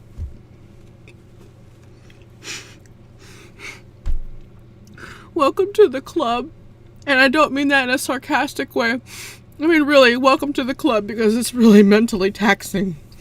And that shit drain you. That shit drain you, man. That shit drain you like a thought on the street trying to get money, bro. I'm telling you, bro. Like, you know, and it's agonizing. It was very agonizing. It was very brain cell reducing. So, yeah. It's really hard to keep up too, because the timeline is so all over the place, the original, but people have put together in chronological order of what the order is. Thank God for a couple of people on YouTube that did that in a playlist so people can actually watch it. There's also an 11-hour video. And then there's timestamps below if people want to watch it in chronological order, blah, blah, blah, blah, blah. So, it's just wild. Like, this whole fucking goddamn series is a goddamn mess. It's a hot fucking mess. There's nothing to it. This is a hot fucking mess. And it's only gonna get, I'm gonna say this. You think this is fucking bad? Oh, honey. It gets worse after the fun never fucking ends. Hunty. It gets fucking worse. I guarantee. It's just crazy. I don't know how else to put it. It's just torture. I just have a gut feeling that the worst is yet to come somehow, and that's what makes me nervous. Anyway, the story ends with the Bakers concluding via the number system that their next target will be Applejack, and Apple Bloom decides to take the lead on her sister's murder. But before we can get into that, we got to put a pin in that, because we got some more filler arcs to get through. Starting with, why not put it on here? Well, I forgot to put it on here, but Free Like a Pegasus. You want to go through Emotional Whiplash? Cool, because this one is actually a nice palate cleanser from the last one. So Minky and Derpy have a really cute dynamic where they're kind of like trauma bonded sisters, and it's really cute and quirky. You know, Derpy brushes Minky's mane, you know, and don't you skip ahead. I see you wanting to skip ahead. Don't you let me have this moment of bliss.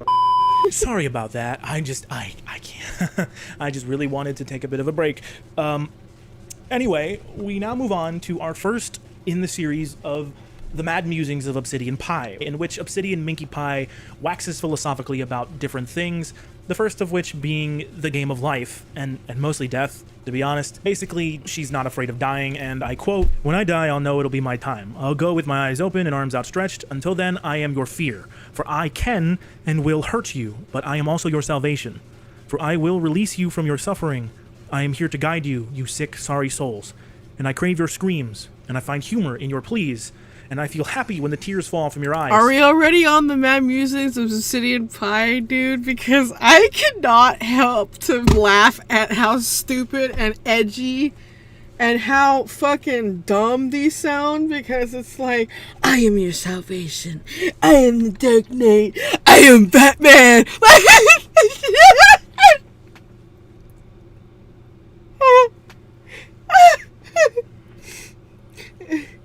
I am the salvation. I am the darkness that grows in night. I am Batman. so sorry. Like, y'all, come on, man. Like, I am Batman. Like, it just, I'm so sorry. I turned into Batman for a second and just, oh god, that is so fucking. I hate these. I don't like these stories. They're just edgy for me. Actually, they're just edgy for me, bro. They're basically a soapbox. I already explained this earlier. They're a soapbox for her dumbass thoughts. They're not necessarily needed. If you took them out as well, nothing would change. We're all playing the game, Maybe. but only some of us have learned the proper strategy. The ball is in my court now. So far, my winning streak carries on. That's some savior complex she's got there. More emotional whiplash now because we move on to Inky Pie's birthday, and it's exactly what the title says. It's Inky Pie's birthday. Side I'm not story. going into detail. Anyway, now that we got most of the side stories out of the way, we can get back to committing war crimes. Applejack is on the chopping block this time around, and then he talked about Free Lake of Pegasus. Free Lake of Pegasus is really good. I enjoyed that one. That was pretty good. It was nice to it's nice to have some of these side stories because it does take a nice break from all the murder and shit. So at least Ray thought about that for fucking once in her fucking life. And then Inky Pie's birthday is just another filler episode. They're celebrating Inky Pie's birthday. Really not necessarily. It's useless. That's why I threw it out of my series.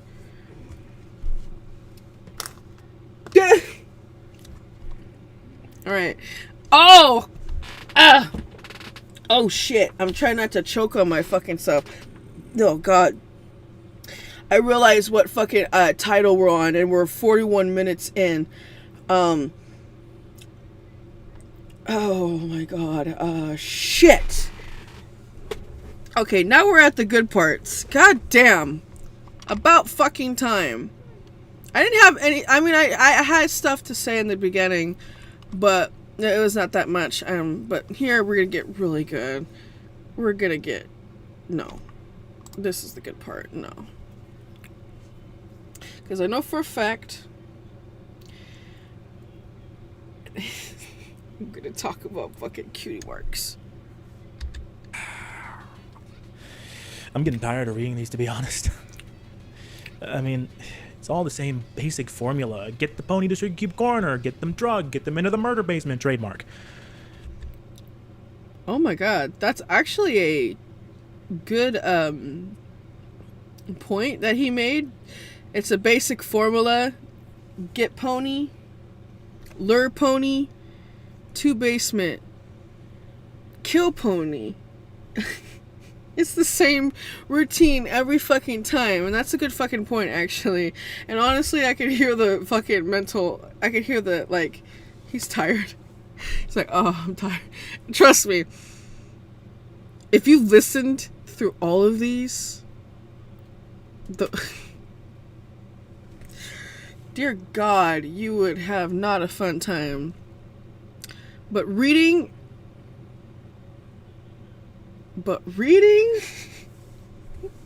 Oh my god, y'all.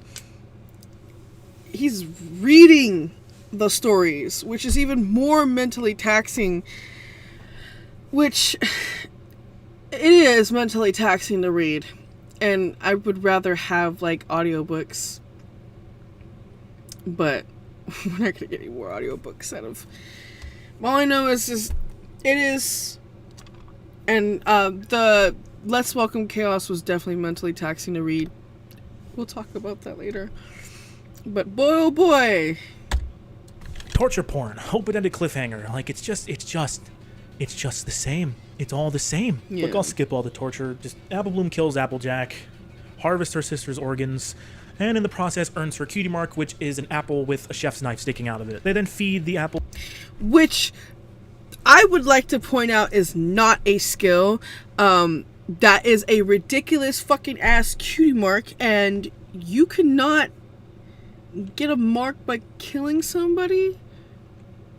That's ridiculous. Like I said before, cutie marks are things that are usually contributed, that are hobbies, or I don't know, just God. It's just like you can't. And plus, like, if you walk out, people would be really suspicious and people would put 2 and 2. And some people, and some ponies aren't fucking dumb. I'm pretty sure there's some characters in there that aren't fucking dumb and they're just gonna pick up on that and be like, no, there's no for what. Like, Applejack went over and now she's gone. Like, hello? Like. Flavored cupcakes made from Applejack's blood and viscera to the remainder of their friends, which is fucked on a whole psychological level because they don't know. But Fluttershy does start to feel that something is off, which I'm glad that after 2 of your friends have disappeared, you're finally putting the pieces together. But anyway, who wants to play dress up? As we have just a little girl time. Just a little time with the girlies. So, finally, another feel-good story. Look, I know I could skip most of these uneventful side stories, but I just like that most of them seem to serve as a nice palate cleanser from the more horrific stories. The girlies they are good palate cleansers, but they're usually like useless.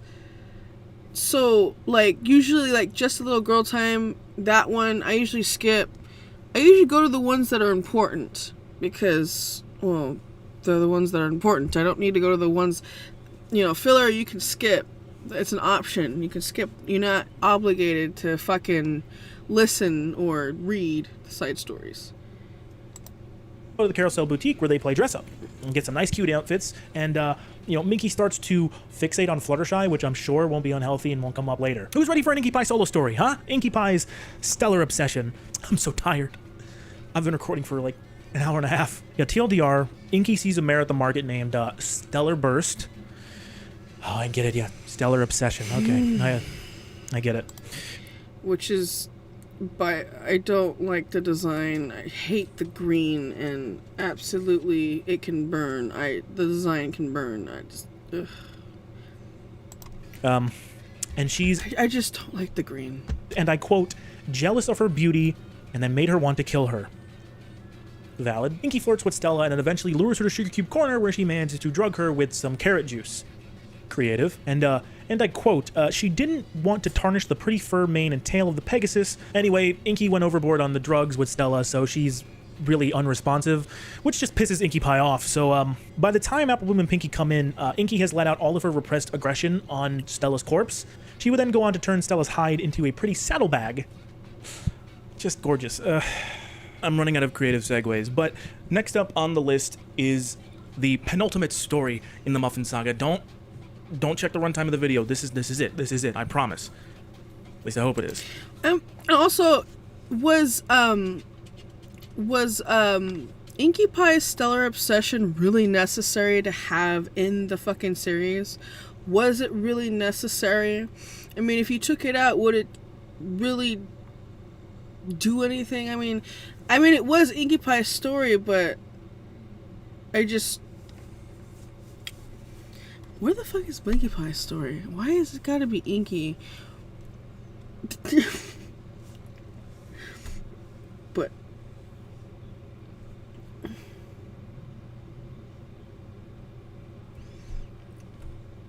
I don't know. It's just like, I mean, was it really necessary? I mean, that's my question to you, like, to you guys. Was it really necessary to put Inky's stellar obsession up in there? Like, would you take it out if you were rewriting it? Would it be any difference?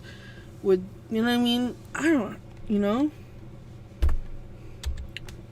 The fun never ends. So by this point, the Bakers have kidnapped enough ponies to the point where Ponyville is finally starting to take notice. I mean, there's missing posters pretty much everywhere by this point, and the population has dwindled to the point where every pony is just staying inside to stay safe and avoid getting kidnapped. There was also... They should have started recognizing they should have been like, oh, the rumors, like, they start around when Rainbow Dash starts missing, and then they start kind of picking up around Applejack, maybe, and Rarity, too. And they start panicking. Like, how do you not have citizens of Ponyville pick up by Applejack? Like, Applejack, come on. Because everybody's dumb. Because everybody's fucking dumb. Everybody's fucking dumb.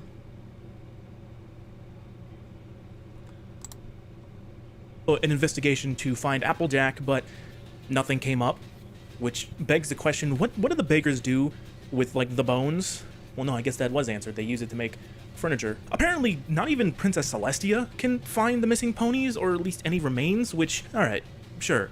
I've suspended my disbelief so far, but you're telling me not even God can find these things?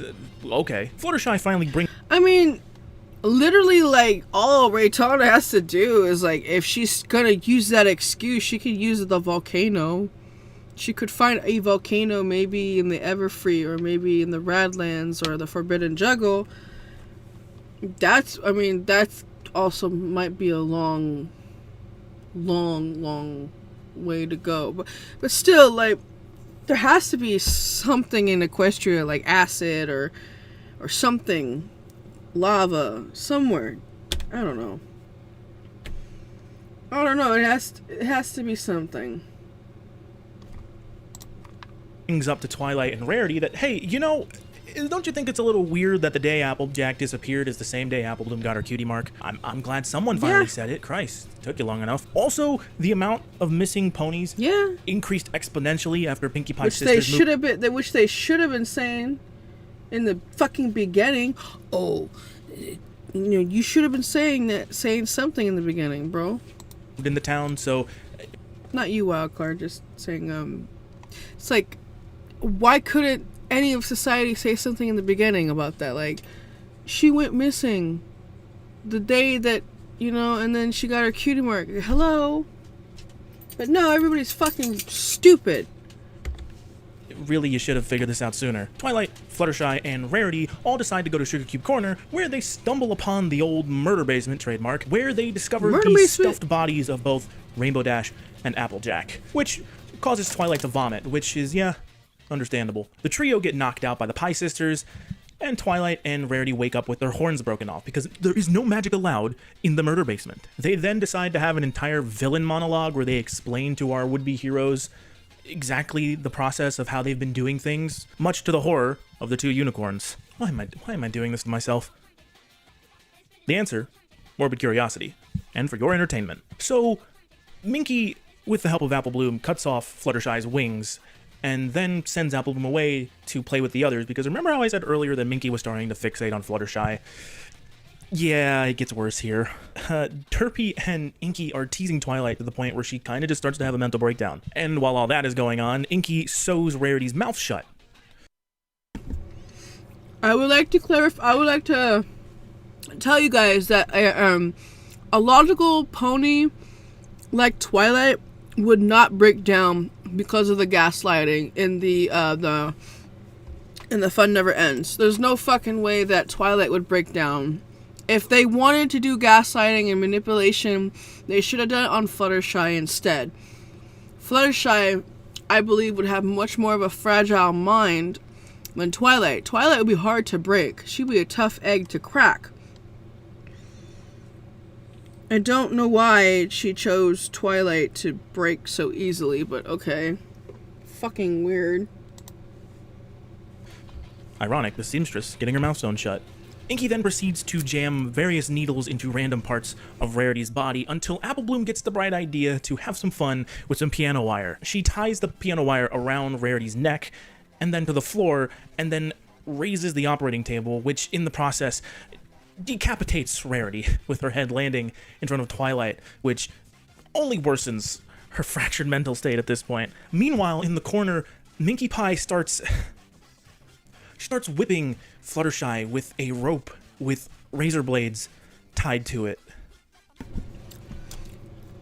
Yeah, Raytana really just really went late, just like took Fluttershy, Rarity, and Twilight, tried to kill them, had two pony characters escape. It was ridiculous, and I'm just like, why not just kill Rarity and then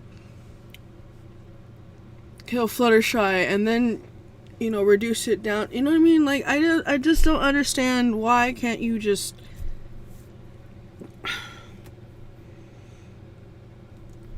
It's and especially with like gaslighting and manipulating, I'm sorry, and manipulating fucking Twilight and insanity and all of this shit. It's just bullshit. I just don't think I don't think Twilight should have gone down that path. But she did. And it frustrates me because she's a very logical person, a logical character, I'm sorry. And she fucking, you know, leaving deep cuts on the timid mare. yeah, I forgot that she gets decapitated and shit. You know, it always disturbs me in these things when it's the most, like, timid / kind character that ends up getting, like, the worst shit imaginable done to them. It just makes me uncomfortable. The makeshift whip ends up getting stuck in Fluttershy's left eye, and Minky just casually pulls Fluttershy's eye out, and it rolls across the floor, which causes the other bakers to burst out in hysterical laughter, because of course they find that funny. But thankfully, before the bakers can continue with their harvest, the Fuzz breaks in and arrests the Pie Sisters. But Applebloom and Derpy do manage to escape. Fluttershy manages to make a full recovery, but Twilight is left so mentally scarred by the events that she is confined to a mental hospital. That's it, right? I mean, the Pie Sisters are in custody, the Murder Basement trademark has been shut down. I mean, you know, Derpy and Applebloom are still on the run, and that's a loose end, but realistically, that's the Muffins saga. I don't think Twilight should have fucking been gaslit and all that other shit, and, you know, it's just, I don't see it with Twilight. I see it with Fluttershy the most. Twilight would try to save at least what was last of her friends and try to solve the issue and try to take down Pinkie Pie at least. Fluttershy would just be like, fucked, you know? What? What do you mean that's not the end? What do you mean she wrote more? She wrote more. Oh, fuck me, man. Yeah. Apparently, yeah, I know that feeling, bro. I know. Fun Never Ends was actually intended to be the final chapter in the Muffins saga. Yes, However, sir. due to a lot of demand and badgering from fans of the series, Ratana Senshin finally relented and decided to start writing more and take the series in a completely different direction. I'm not going to get into that whole situation with Ratana and her personal life. Rainbot has a great video on that topic, and they go into way more detail, and it's a good watch, honestly, if you want some added content. I'm gonna just say this. I don't know why we're bringing up her stuff, but okay. That's just kind of weird to me that y'all are talking about this. I get it. Talk about, like, Ray and all, but, like, her personal... I understand she, like, puts stuff, but, like, oh, come on. But whatever. Context for this. This is supposedly where I've been told things really start going off the rails. On Trial depicts, well, the Here we go. Here comes the shit fire. Here comes the shit fire. Pie Sisters' trial, as they are tried for their crimes and eventually sentenced to death. Fair. But they don't stay in prison long enough for their sentence to be carried out, which brings us to Prison Break. Oh god, the prison break. Oh god. Yes!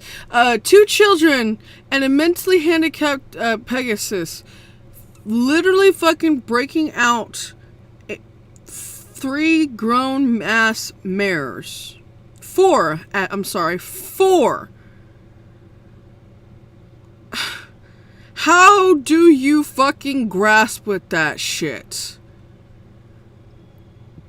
Because I can't wrap my head around the fact that it's 4 grown ass, they're thrown in jail, they're literally broken. Doesn't make any fucking sense whatsoever. Like, and where are the guards? Like I said, where are the guards? Who's watching the floor? You know, like, is anyone hearing this? Is there any prisoners in next door? Like, hello? This pic goes hard. Feel free to screenshot. Like, seriously, why do they look like they're about to drop, like, the hardest diss track on Princess Celestia? This this story goes... Oh my god, no. Now that you point that out, bro, like, no. That's so fucking funny. Oh my god. They're gonna be like, yeah, we're gonna drop a diss track. Yo. Fuck you, Miss Celestia. over how Derpy and Applebloom escaped from the police in The Fun Never Ends. Turns out, Binky tossed them aside and covered them in tools, in a big old toolbox. And I guess the police just didn't bother sweeping the scene. Alright. not how that works, but whatever. And this Okay, story picks yeah. up with Derpy and Apple Bloom in the projects. No, I'm not joking. They're in the project. Like, Ray had no concept of anything, of how anything fucking worked. What the fuck? Oh my god. This just fucking tells me that I have to literally keep an eye out for, like, logic stuff like that in my story, like police and the crime scenes and all that stuff and what they do, because I watch a bunch of stuff, what they do and all that shit. So, I just... no concept of how police work and all that shit works. Like, it's more than just the police work. There's more than... just understand certain things. And I'm just like, okay, we're just gonna get the toolbox, I guess. Projects of Manhattan. But they're in Manhattan in order to enlist the help of Apple Bloom's cousin, Babseed. Remember from that story, that one way back here? See? Told you the side stories would come up eventually. Anyway, to go through this whole plan of breaking the Pie sisters out of prison, and it's mostly uneventful except for the actual prison break itself. This leads us to our next story, Grudge of a Bad Seed. I mean, really, realistically, this is just a story of how Babs got her cutie mark by poisoning her bullies with poisoned apple seeds. This, though, brings us to the new elements of harmony. Which, to be fair, Grudge of a Bad Seed, I did like, and I found decent. It's just, it was unfortunate how Babs Seed was used in the story, and she was OP as fuck. So, back in Sugar Cube Corner's basement, the good old murder basement trademark, well, except all of the murder tools have been cleaned out, it's just a regular basement again. The Bakers celebrate their successful escape from prison and welcome their newest member, Oh yeah, they just fucking do the new elements of harmony, which is completely fucking useless. Farewell to kindness. Oh god, can I please get a break? Hold up. I've been streaming for 2 hours, okay? I need a break. Give me a sec, okay?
Gonna make you dance, dance, dance.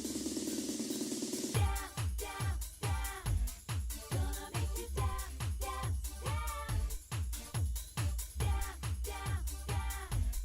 Gonna make you dance, dance, dance.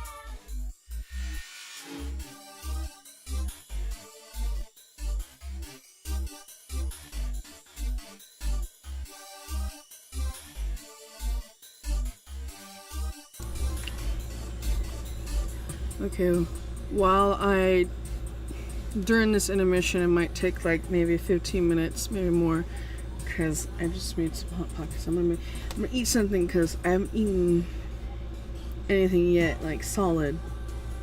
So I need to eat something. I'll be back in a bit.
Okay.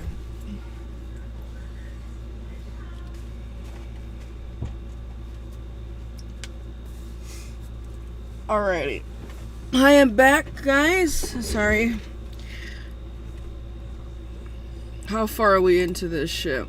52 and 40. Great. Okay.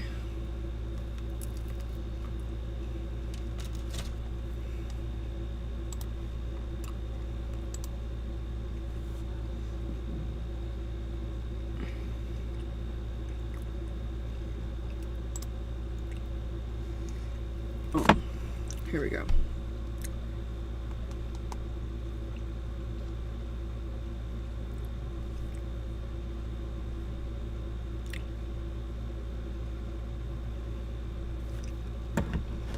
All right.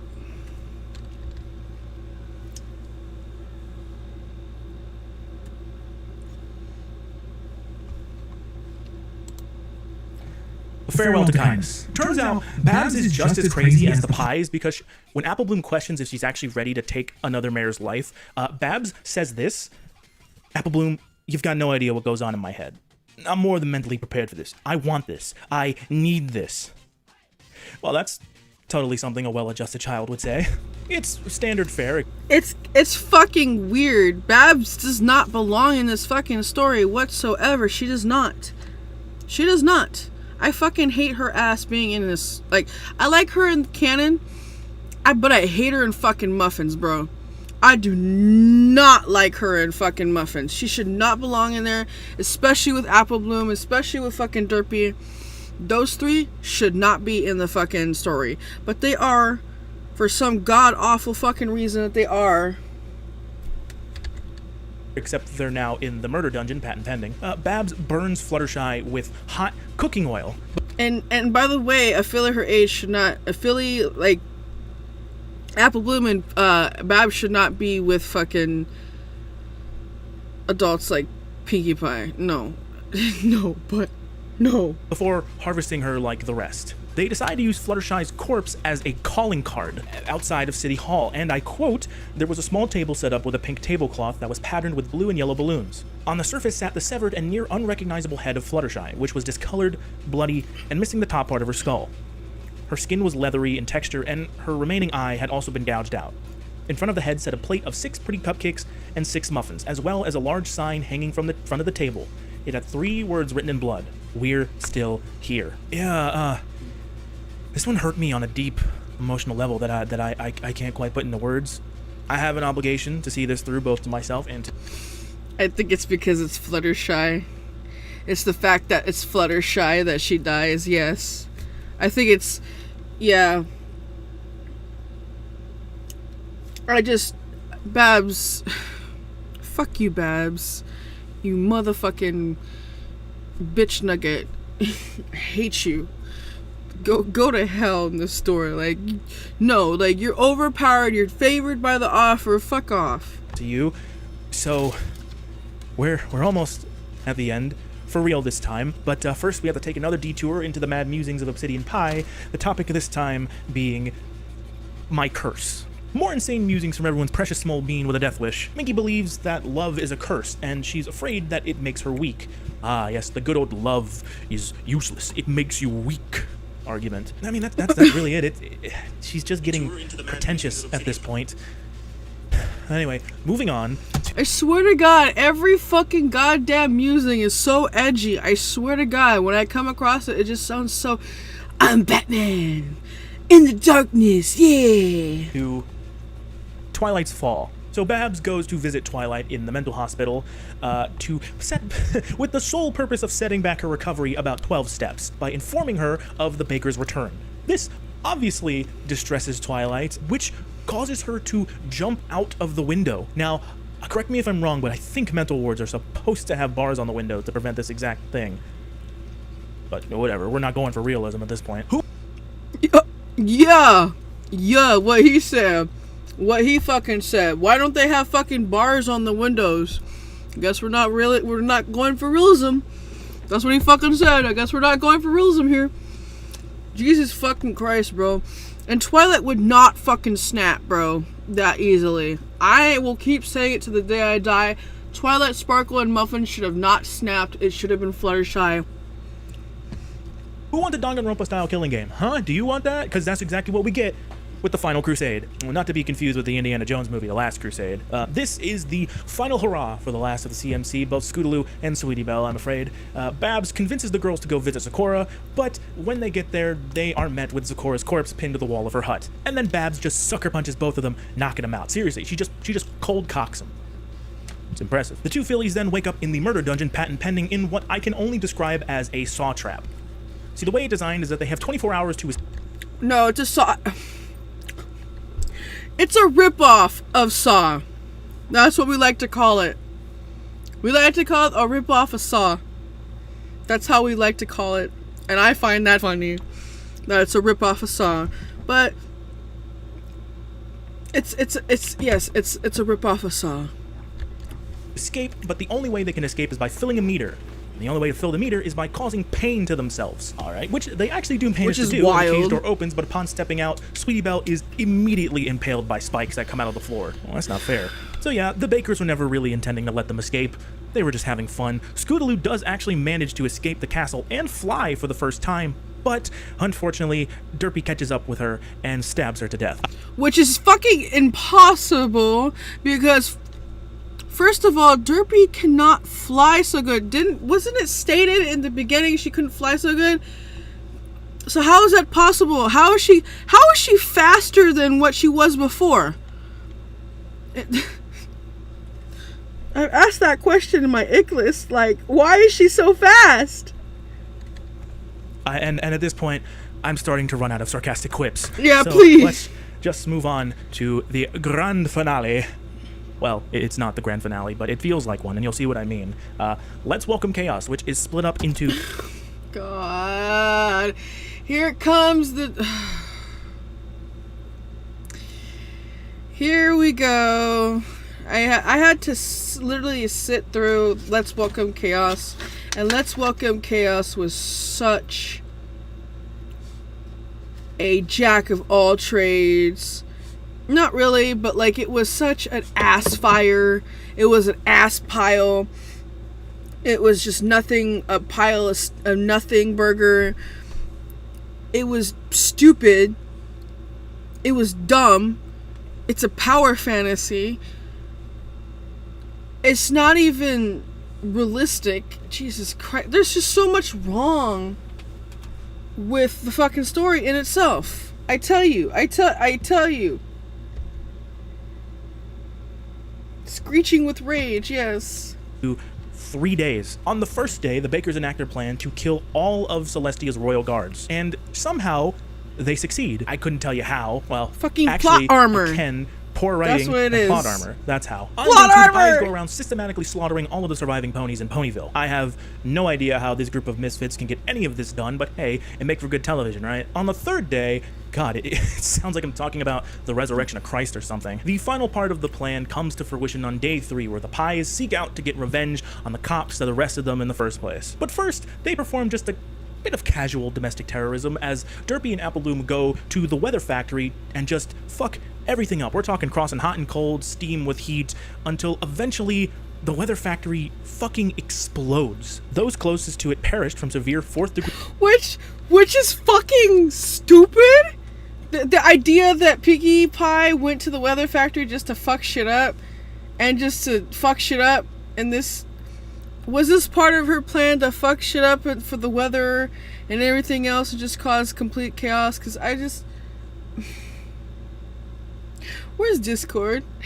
Where are you at when you need him?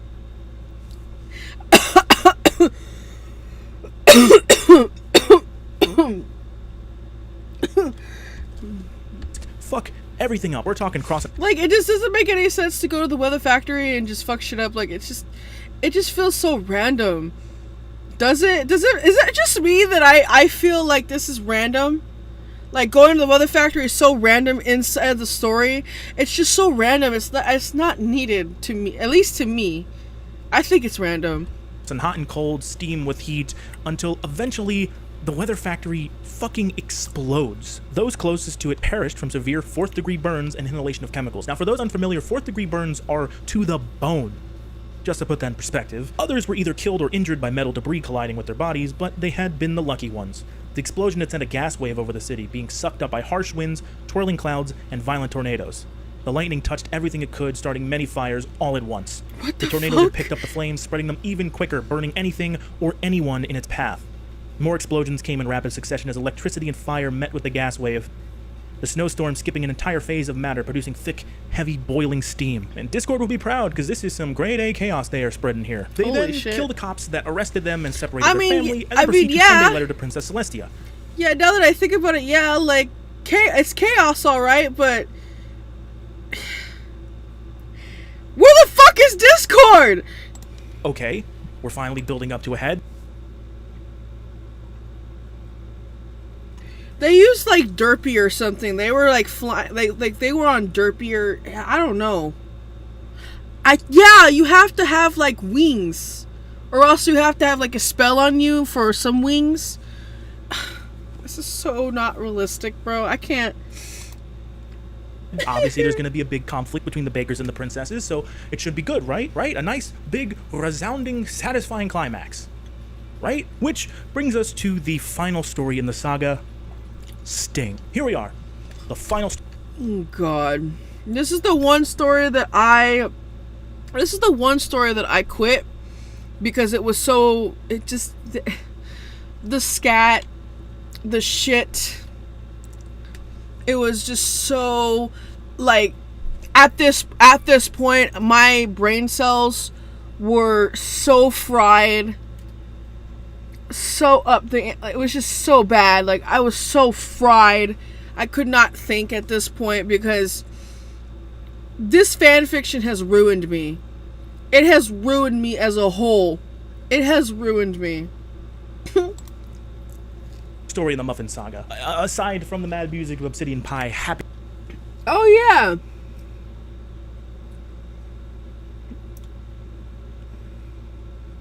Bro, come on. They even fucking broke the statue of Discord. Why would they do that? What reason would they have to kill Discord like that? What fucking reason? What was the reason? Happiness, but again, just more schizo posting. Nothing important really happens. I'm moving on. I'm passing over it, okay? It's up there. I mentioned it. It's there. In Sting, we follow a unicorn by the name of Cascade as she infiltrates the now barriered off Ponyville in an attempt to infiltrate the bakers and destroy them from the inside. Oh, I get it. That's why it's called Sting. She's a Fed. So I thought this is where An opposition. Yeah.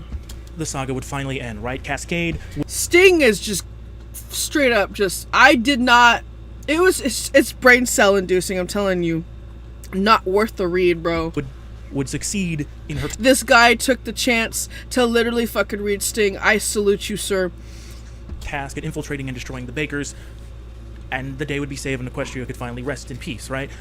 But that's not what happens. Cascade's cover gets blown, and she gets tossed into a solitary confinement cell in the murder castle, and, well, apparently she was trained for something like this, but her training wasn't even anything like this, because it's like, well, I had a room, but it wasn't this small, and there was low light. It's like, okay, then that wasn't really solitary training, because you're tossed in a fucking 1x2 room with no light and no windows and no nothing, and you're not even gonna be able to fucking handle it, you pussy. Anyway, the story ends with Celestia and Luna watching a video that the bakers send them. They have video cameras. That's totally something that was established. I don't know who held it. None of them have magic. Who cares? Where they unveil that they are now 7 members strong, and the story ends with Celestia realizing that the way to beat the bakers might be using Luna's ability to project herself into Pony's dreams. That's it. That's it. All of this, just to end on a cliffhanger? I slogged through all of this shit just to end on a cliffhanger and not even get a satisfying ending? Okay, so apparently this is just the point where Retena just finally had enough and called it Retena. quits, which, fair enough, considering the fact that by this point she was practically being forced to keep writing these stories, so it's understandable. According to the wiki, there were several more stories planned before the saga would come to an official end. The titles could have been Pinkie Pie's Apprentice, When Bubbles Pop, The Mad Musings of Obsidian Pie, Reality, Splatter, Kamikaze, and a final untitled finale. Are you fucking serious? Oh my god, somebody actually fucking got the titles and that's what they would be? Huh? Oh my god. The name Kamikaze just sounds bad in itself. I don't know what that story contains, but man, oh man, I can just smell the fucking... Oh god. Thank god fucking Raid. Thank fuck Raid. It just stopped. Because she probably would have made the story much probably... Oh god. We probably would have gotten another fucking Mad Musings, which is fucking great. Another soapbox fucking episode for her dumbass fucking character. You know.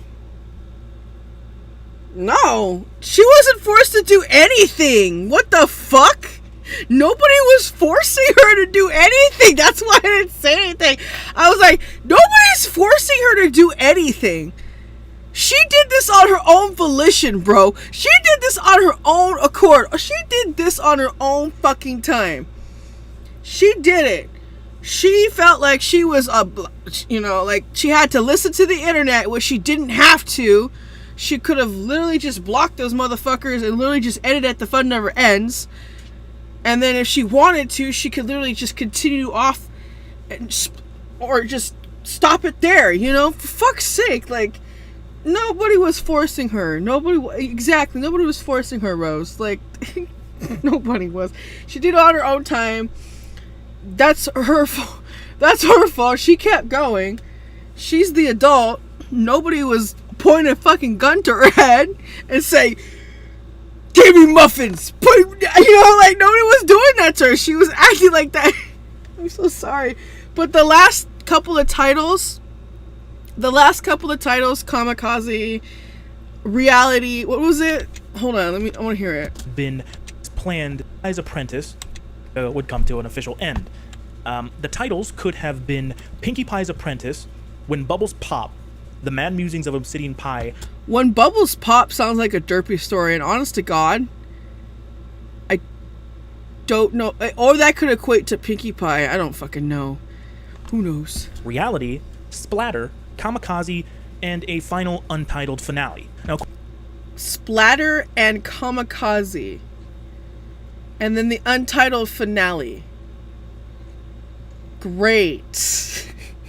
I don't know what those contain, but those, I bet you they contain worse than Let's Welcome Chaos. I'm just kind of glad that... Oh god, okay, let's go. according to Retain herself, if the last chapters would have been written, one of the potential endings could have been all of the Bakers becoming alicorns and taking over Equestria. No. Which, funnily enough, mimics the ending of another Muffins fanfiction. Yes, Muffins has its own fanfictions. No, I'm not going to get into them here. Oh, no. Called Return of the Bakers, where a similar plot point happens. I mean, despite all the blood and gore, reading all of these in chronological order has actually been kind of enjoyable. It was a nice ride. There's a lot of nice backstory and elements and character moments. And yes, it's gore, and yes, it could potentially be called torture porn. And, you know, Retain is not actually a bad writer. I think her work is actually pretty good as far as this is concerned. Britannia. But the stories like All That Glitters and When Rocks Break and, you know, Meet the Team or Just a Little Girl Time or Free Like a Pegasus are actually really enjoyable stories, regardless of your opinion on Retaina. I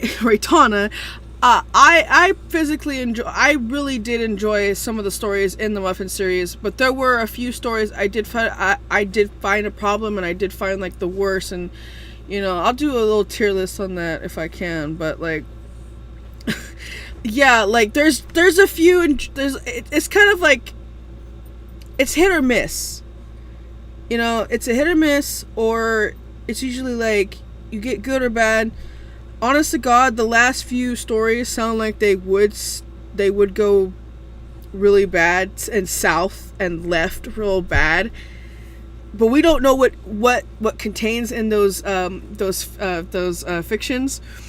And honestly, if she were to release any of those, I would be scared. I would be fucking terrified. I would be fucking terrified of what she released next, because like. Because literally Raytana already made it worse with Let's Welcome Chaos and Sting, and help.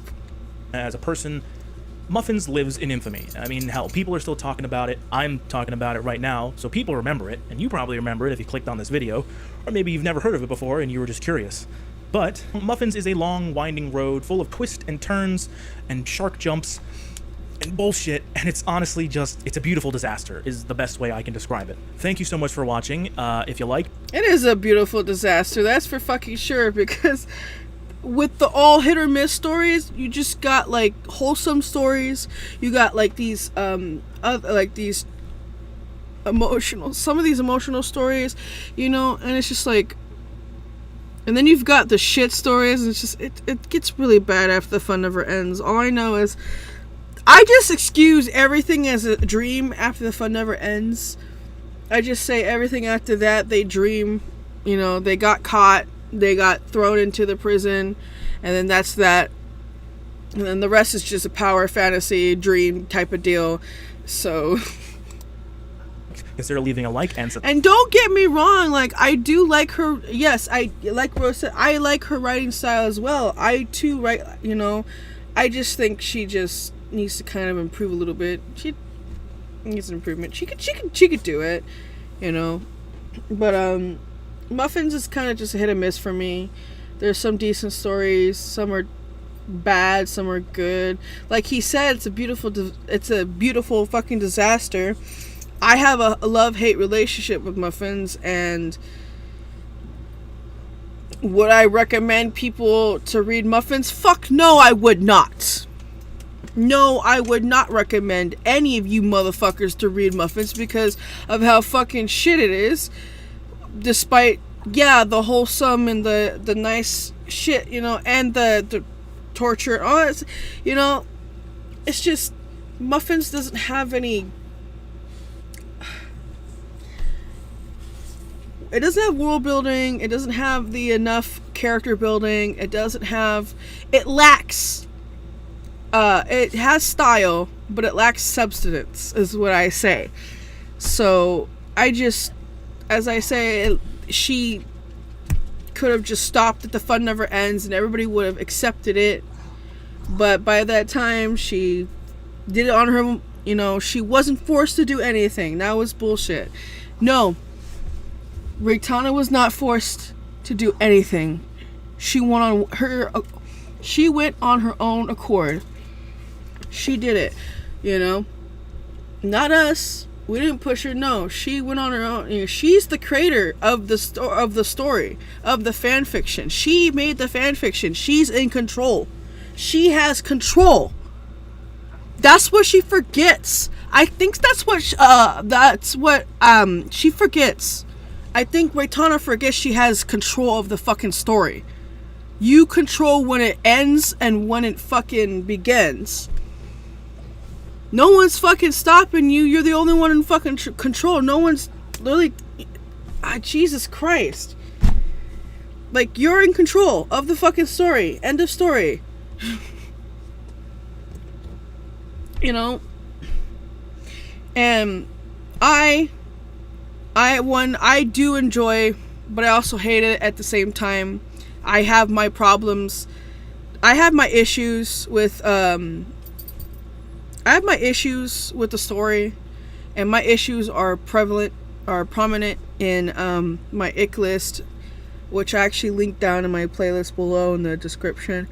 It takes you to all the parts that I divided, and I've made it clear of how, you know, I've made my voice clear about the Muffins list and the points that I had, the issues that I had with it, stuff like that. It just kind of toward a new asshole. So, you know, W video, a very great video wild card. I really enjoyed this.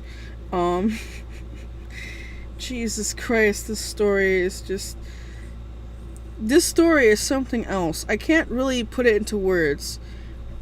Like he said, it's a beautiful disaster. For me, it's more like a jack of all trades. Like, you get like wholesome, you get gore, you get what the fuck, you get ableism, you get all this shit, gaslight and manipulation. But, you know, again, Muffins is what sprung me into other grimdarks and horror and other different dark fan fictions. Like, I got into Magpie Pony and Scribbler because of, you know, and I started getting into more, like, I just started to, because I wanted to be a writer. I wanted to do MLP stuff, which I am, and I just go on FimFiction, I go on fanfiction.net, anywhere I can get info, you know, anywhere I can read. I read books too sometimes here and there, and I just study, read, write, do what I can. That's how I improve. I think, you know, Ray can write. I think she can write. You know, she has the ability to write and create. It's just too bad that she's an asshole, and really wish that, you know, she wasn't an asshole. But that's unfortunate. You know, more people would like her if she wasn't such an asshole and all this other stuff. But whatever. She's doing good. Doesn't matter. Anyways, Jesus Christ.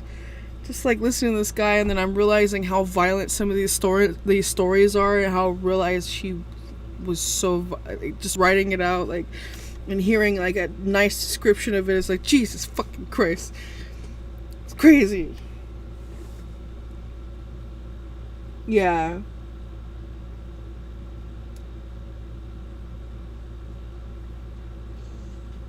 Yeah, no one forced her to do anything. All I know is that, yeah, most of her fan base is mostly bratty children who are demanding it, mostly teenagers and all that stuff. It's just, yeah, it's unfortunate that she pushed herself on her own volition and, you know, this whole victim mindset and shit. All I know is she did it on her own time. Like I said, that's her fault. She continued the story. She made it shittier. And if she continued more, she would have made it shittier. Probably. Or who knows, she would have redeemed.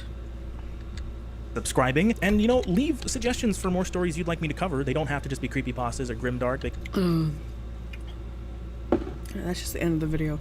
But I just can't, I'm sorry, I can't imagine another fucking Mad Musings story and then like another fucking more bullshittery after that.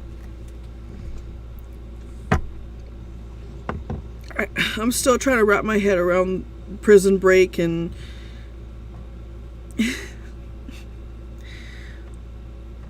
I can't believe a mentally handicapped Pegasus and 2 children broke out, 2 fillies broke out 4 grown-ass mares. When it could have been 2 adults, 2 mares that could have done that whole fucking ordeal. But no, it had to be, you know, it just, boy, I don't know what, all I know is I still haul confusion at the many points in my ick list and my plotline list or whatever. All I know is the wild card, you did a really good job on this video. I did not watch the other one because he put the sequels in here so I don't have to watch the other ones, and plus I think I watched them like a long time ago. The comments on this are pretty wild, and I'm kind of scared to kind of scroll down and see them myself and just filter them. So there's a lot of comments. 205. Last time I checked, it was 196. But see, look at the cupcakes and the sinister squeakquels. Little.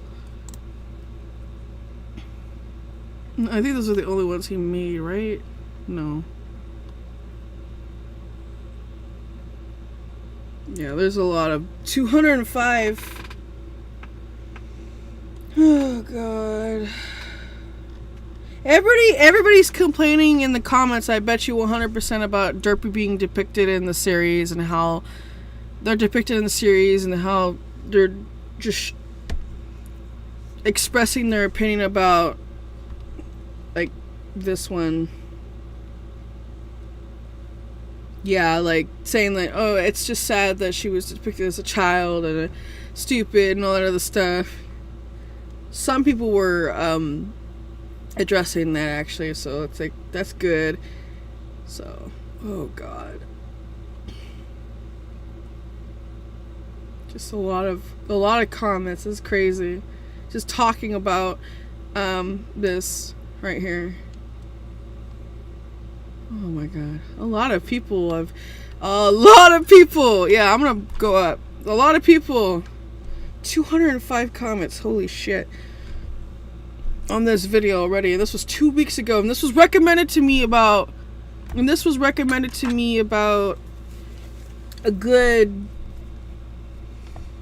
about a day ago. So god, I'm slow. Yeah, like, yeah, he seems nice. Yeah, he seems like a nice guy and very respectful and very, very nice. I think this is a very nice video.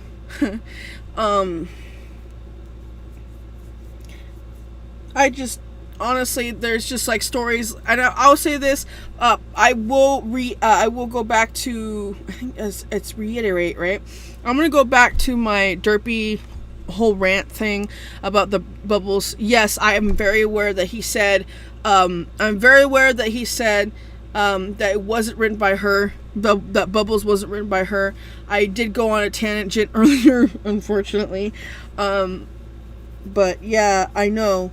And yeah, that it's just, I don't count Bubbles as part of the story. Farewell to Kindness I don't count.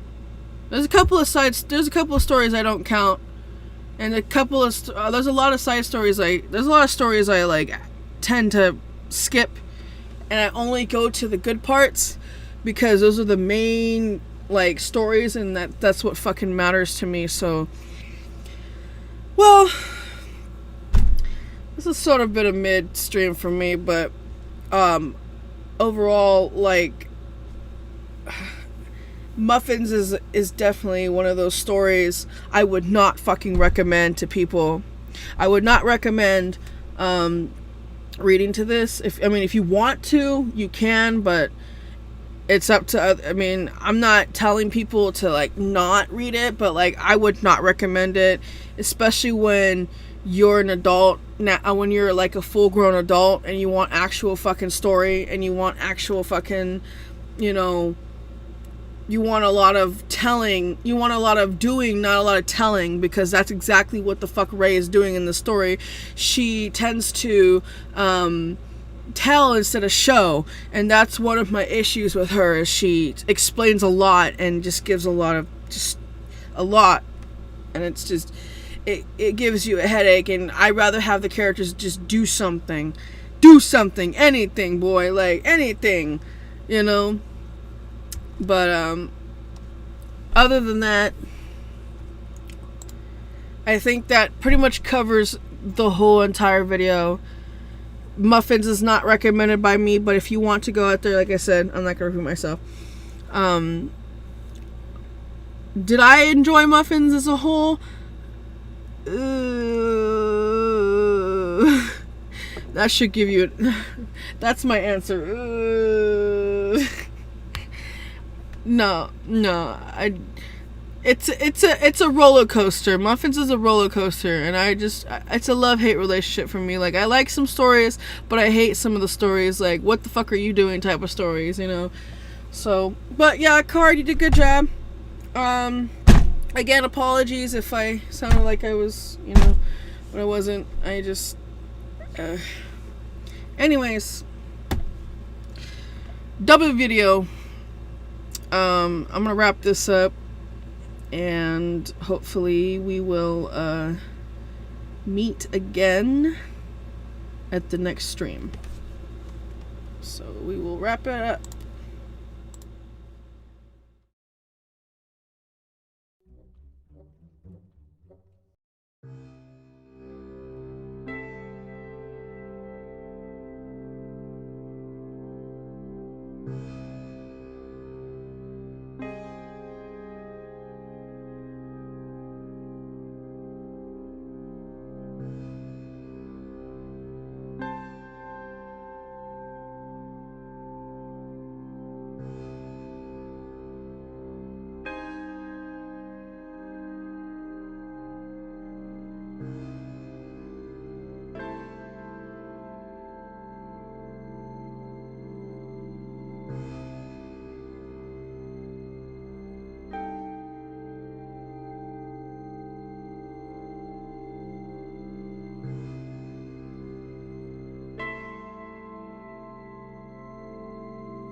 Insects are all around us. They produce many sounds at many frequencies and volume levels. We are so accustomed to hearing insect sounds that we seldom listen to them. Crickets produce